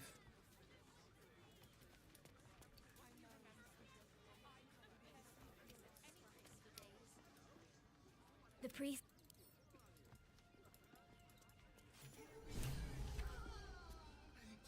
The crying one weeps. Yeah, we can just go and finish the quest with the quest for the monk amulet. That makes sense, and then open up this quest. Look, enough. She talks. Elephant. Thank you, Investigator Valeria. Feel free to. Charesse is correct. Valeria never found. Shira passed away last year. I really hope you. Yes. Trust your instincts. And right now we're in that field where I don't know where my inspirations are, so I'll probably be using inspirations in an impractical manner. I didn't get my Earth Elemental with me. No reason not to. Let's just go and get that.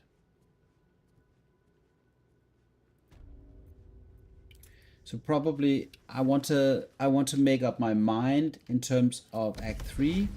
If what I want to do is, if I want to play it out and just play the whole thing, or if I want to play as effectively as possible, do the relevant things, and then maybe just see. This is not something I want. I don't want to bug anything out. Let's see if I can. I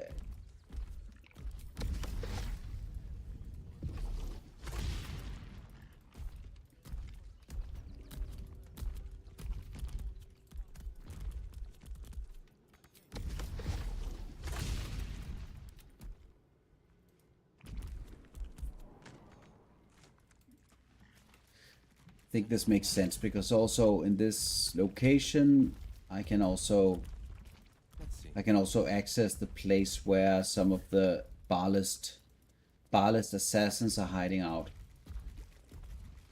So I think there's a lot of advantage to that. I love surprises.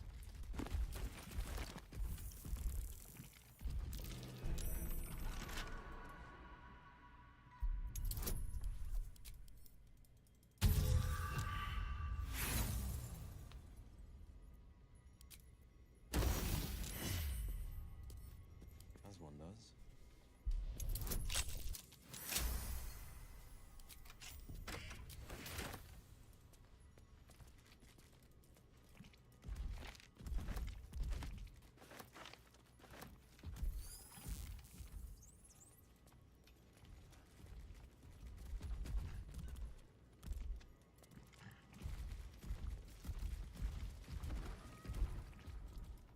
A crypt, and Shira Clarwin's resting place, I reckon. Here lies Sister Shira Clark. And I actually forget what the, as far as I know, like what I do is I talk to the corpse here and I put in the sentient amulet, and then I I talked to the monk manifestation. Doesn't seem to do anything. This seems to be the wrong way of doing it. Okay.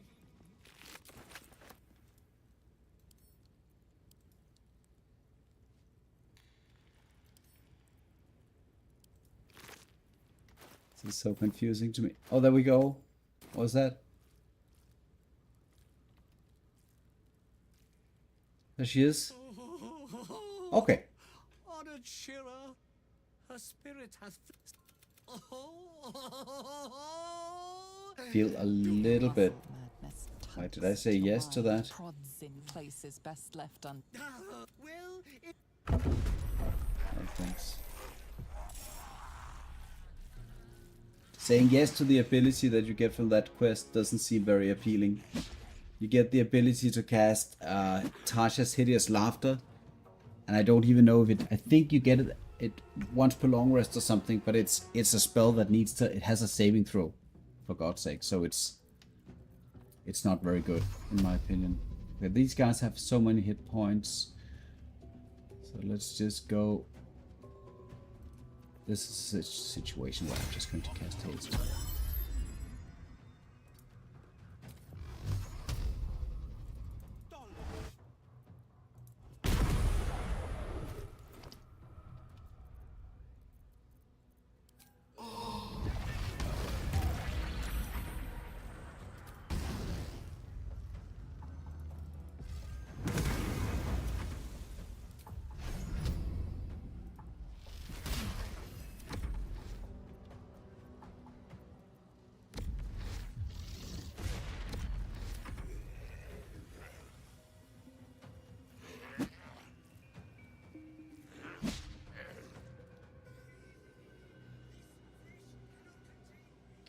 Honestly, Act 3, to me, what was that?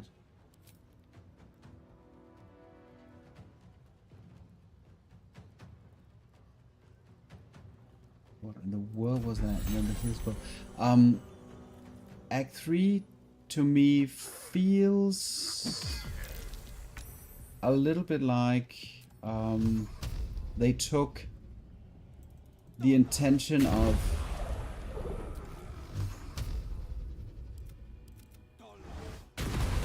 creating like a new not a new campaign, but rather like the new act.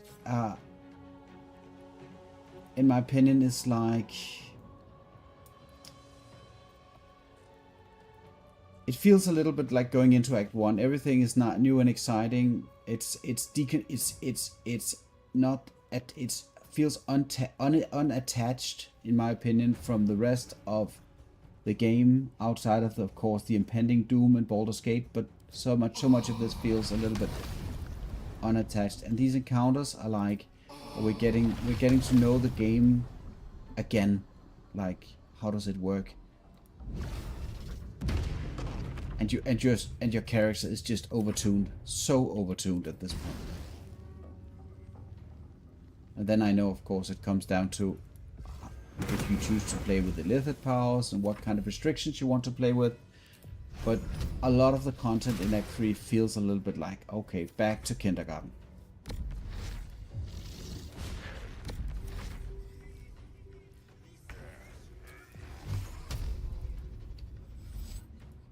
What? Okay.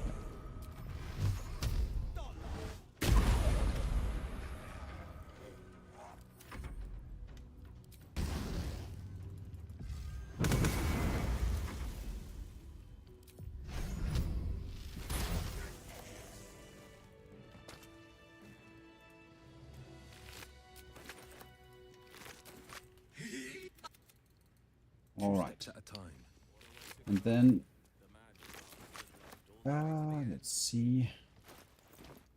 One of them actually had like a whole person spell on them. I wouldn't be surprised if that was something that they potentially could use. Okay, how do I get to the... There we go. Perception shield on, and then we need to find the... Oh yeah, the haste, of course.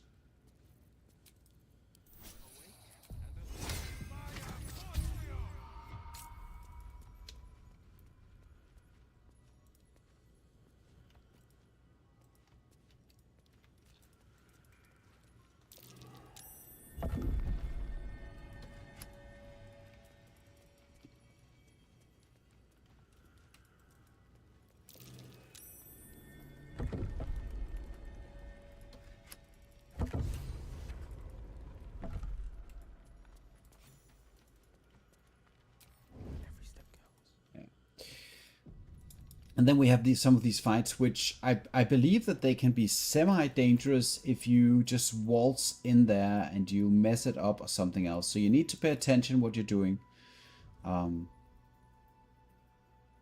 But at the same time, not so much, right?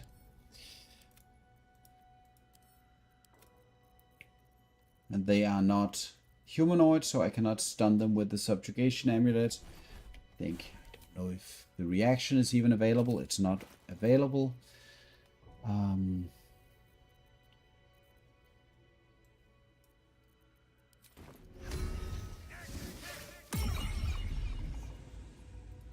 I have so many of these limited powers that like it feels a little bit overwhelming.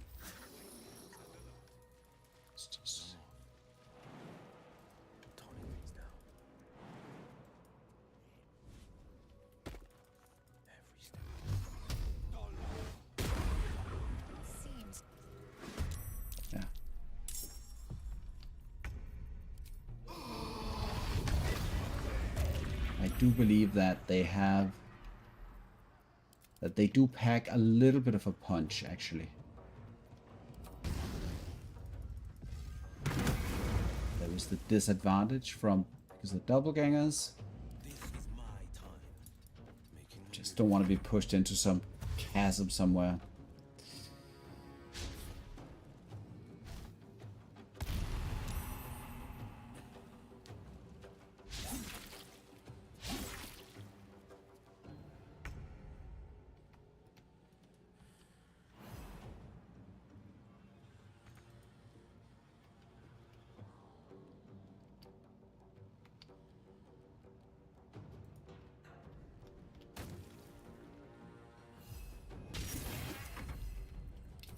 One of these fellas have a part of the clown body that you need. I think you need 6 parts, where one of them is located just before the Orange fight. So you need to go past a very dangerous encounter with one of her friends.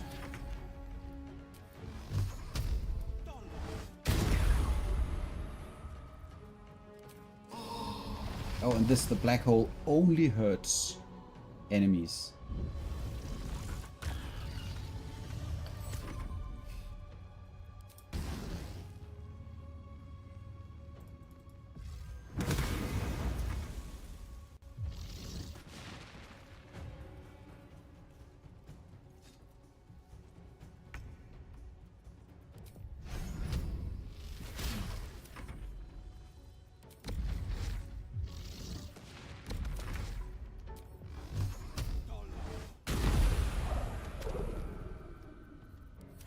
I do miss my offhand bow attack quite a lot, so I am going to switch that back in.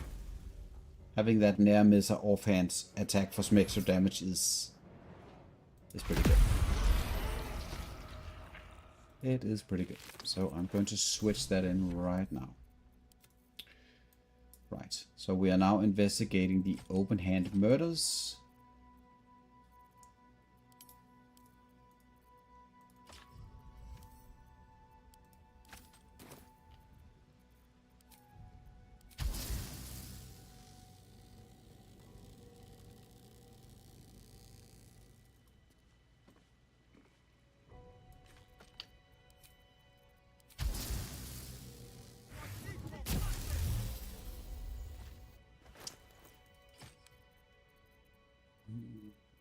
Yeah, so now I took out the weapon, so the campion disappeared. This whole infernal rapier thing is very annoying.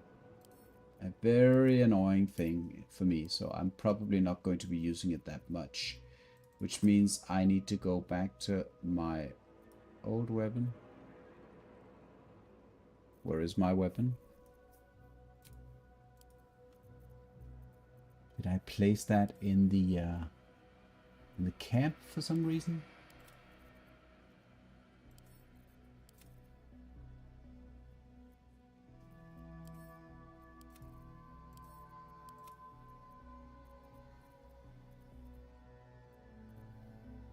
What the heck?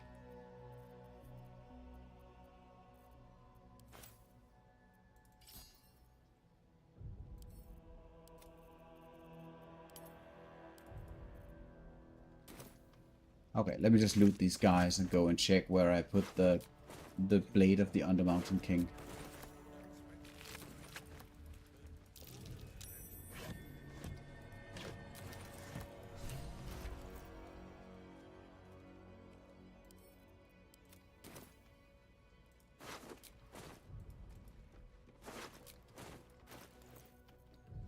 There is the first piece of the clown puzzle.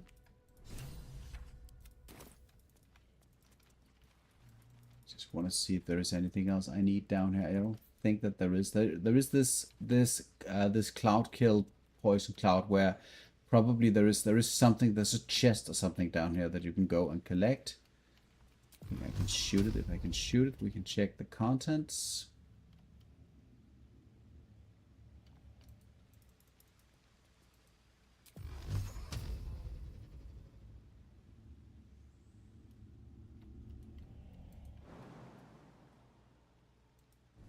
Just go down here real quick. That was okay.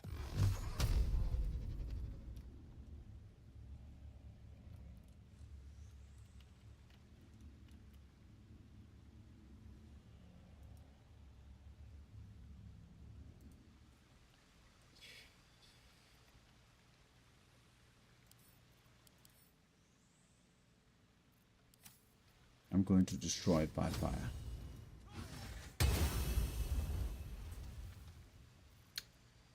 That wasn't enough. I'm going to destroy it by fire again. Okay, has practically nothing in it. Let's move on. Easy enough. Right, so I think that's all there really is down here of importance. I mean, outside of, in my opinion, outside of the key items, obviously the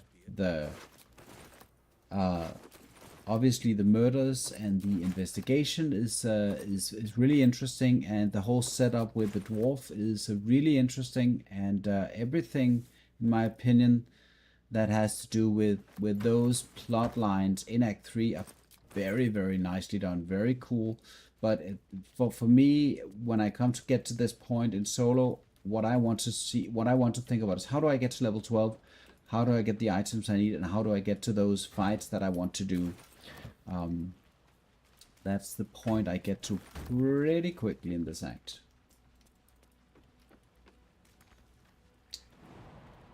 Yeah, we don't need to go in there. I think this is it. Let's go back to Rivington.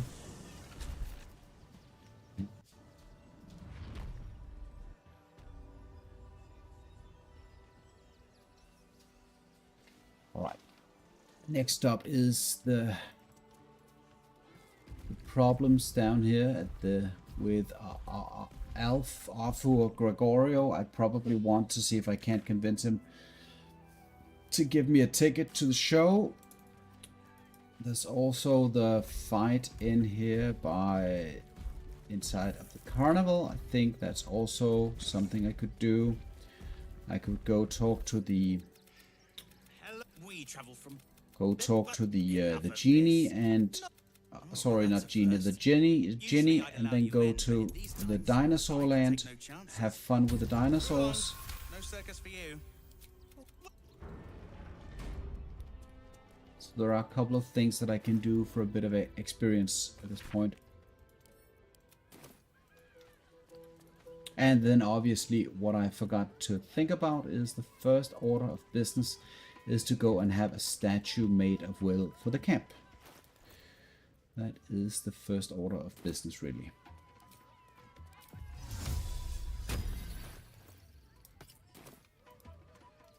So let's see, we don't have the money on us, so we need to go and collect it.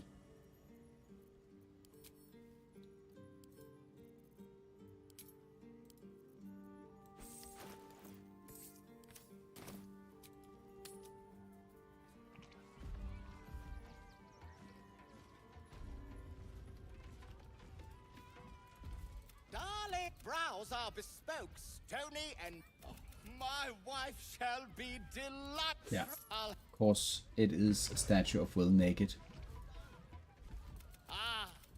That is one of the most easy judgment calls to make at all. Right, and then we have the business of the getting the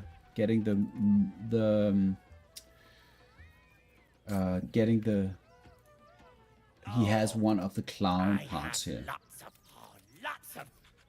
Yes! I has lots And of I stuff. do believe Just that I actually need to go and loot it. Where is it? It is Clown Severed Hand. I'm going to take it, and he's going to complain. give that back. It's my. And then we're asking him why it's special, and then we say deception, which seems to be a pretty good check. Bite marks. It's Go. Fine. I gives it to you. Yes. 100 gold. I don't mind. Give him the gold.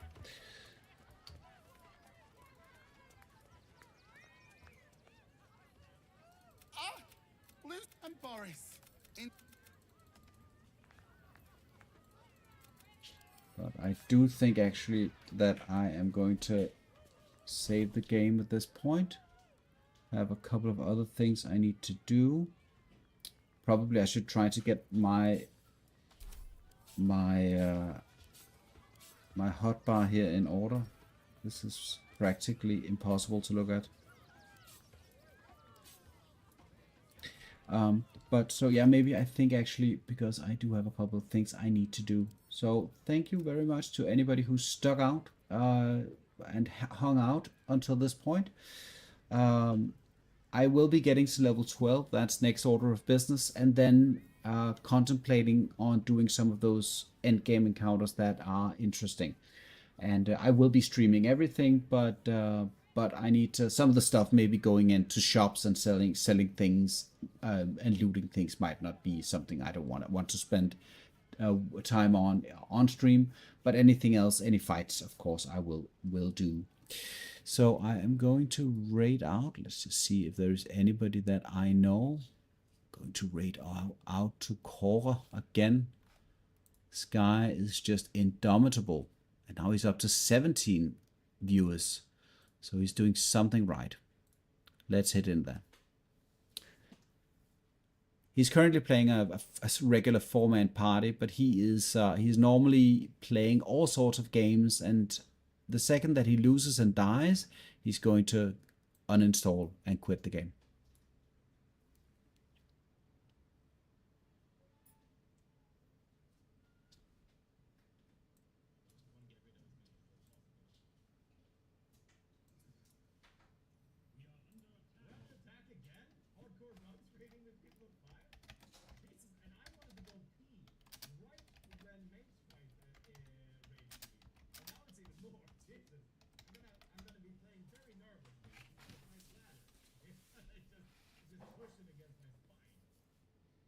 Anywhere. I ain't going nowhere.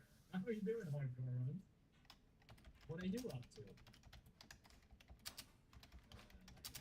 Let's see.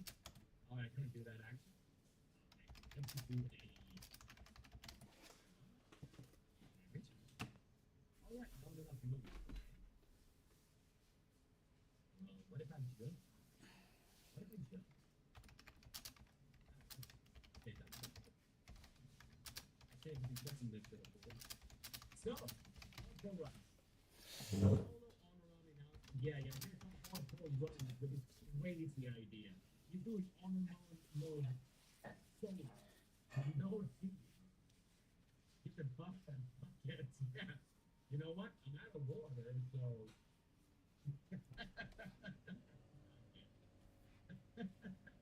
Take care of my radar. Oh, yeah, of course. No worries. Go and run all you want. Come in, Raiders. Come in, my dear Raiders. Everyone who's in here. We watch Mage fight and watch Hardcore Runs. Just so you know, Mage fight, Hardcore Runs, he raided me right before you did. And he just put it on. And it's a fine playthrough. Isn't that something that is really cool? Yes, it is. I answer my own question, I know.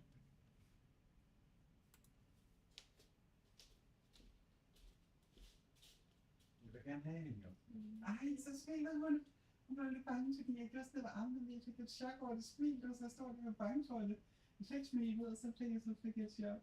I'm scared. Oh, so sorry. Hvorfor?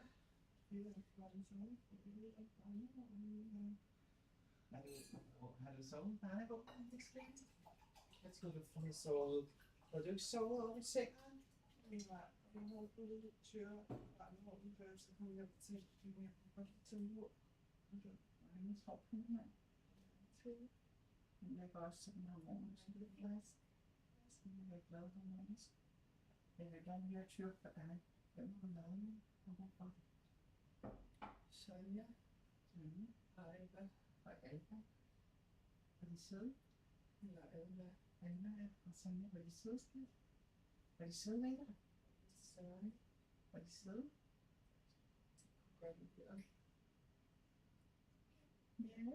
Det kunne være lidt meget træk, som tyre skulle bruge. Vil du lave en selv? Og Alba, jeg spise til det. Jeg skal nok prøve på hasken, men vil du lige til at spise den, så glæder jeg dig.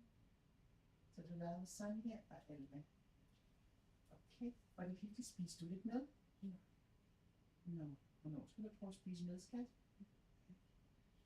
Mor har været gået ud til sig, det gør jeg ikke, og så kommer jeg tilbage til stuen. Så fik det så fint, så jeg tænkte på det. Først kom en tiger der, og så tænkte jeg, så kommer jeg lige fra det. Så tænkte jeg også det. Men så sagde jeg, det tror jeg, at det ville så var der sådan, var der ikke faktisk. Så gik der ikke så forfærdelig lang tid. Så kom Annette ud til mig i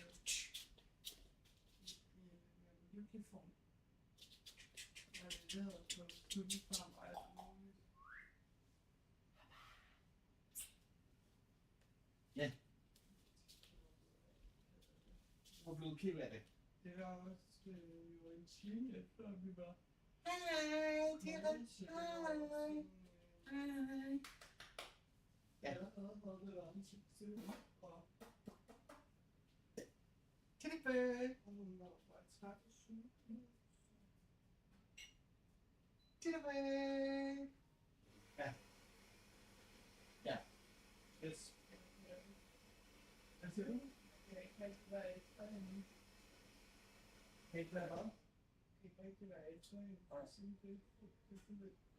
Nej. Så I var der en time? Og så i morgen er det der var ikke noget. Baby selv så. Det er det, man kalder en lidt længere en.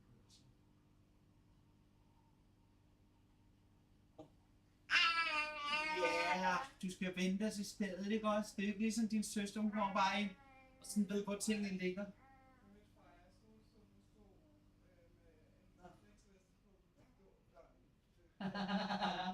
Nå.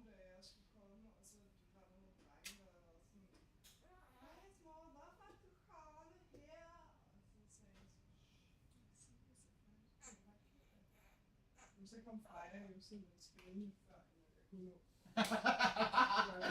Det andet. Så kom Freja, hej mor, hej, jeg skal til over i bukkestolen. Hun var rigtig glad. Hun var rigtig, rigtig glad. Så ja, hun skal, hvor skal du hen? Og du ved, så hun ville gå med mig hen til døren. Og der var nemt, der var ikke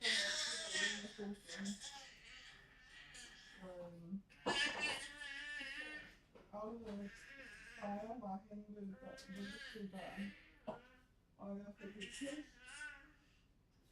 Og jeg fik solsorten med god til, og så jeg lige i kant på mit øje, at Lilla hun kom til vuggestuen, så jeg var på vej ind i vuggestuen, så stod Lilla lige pludselig derude. Og en lejlighed, og den solsorten væk fra vuggestuen. Så, okay. Men Freja, altså jeg forstår ikke, hvordan hun så har siddet lidt der, og så det er sådan ligesom bare gået ind i vuggestuen. Ud fra min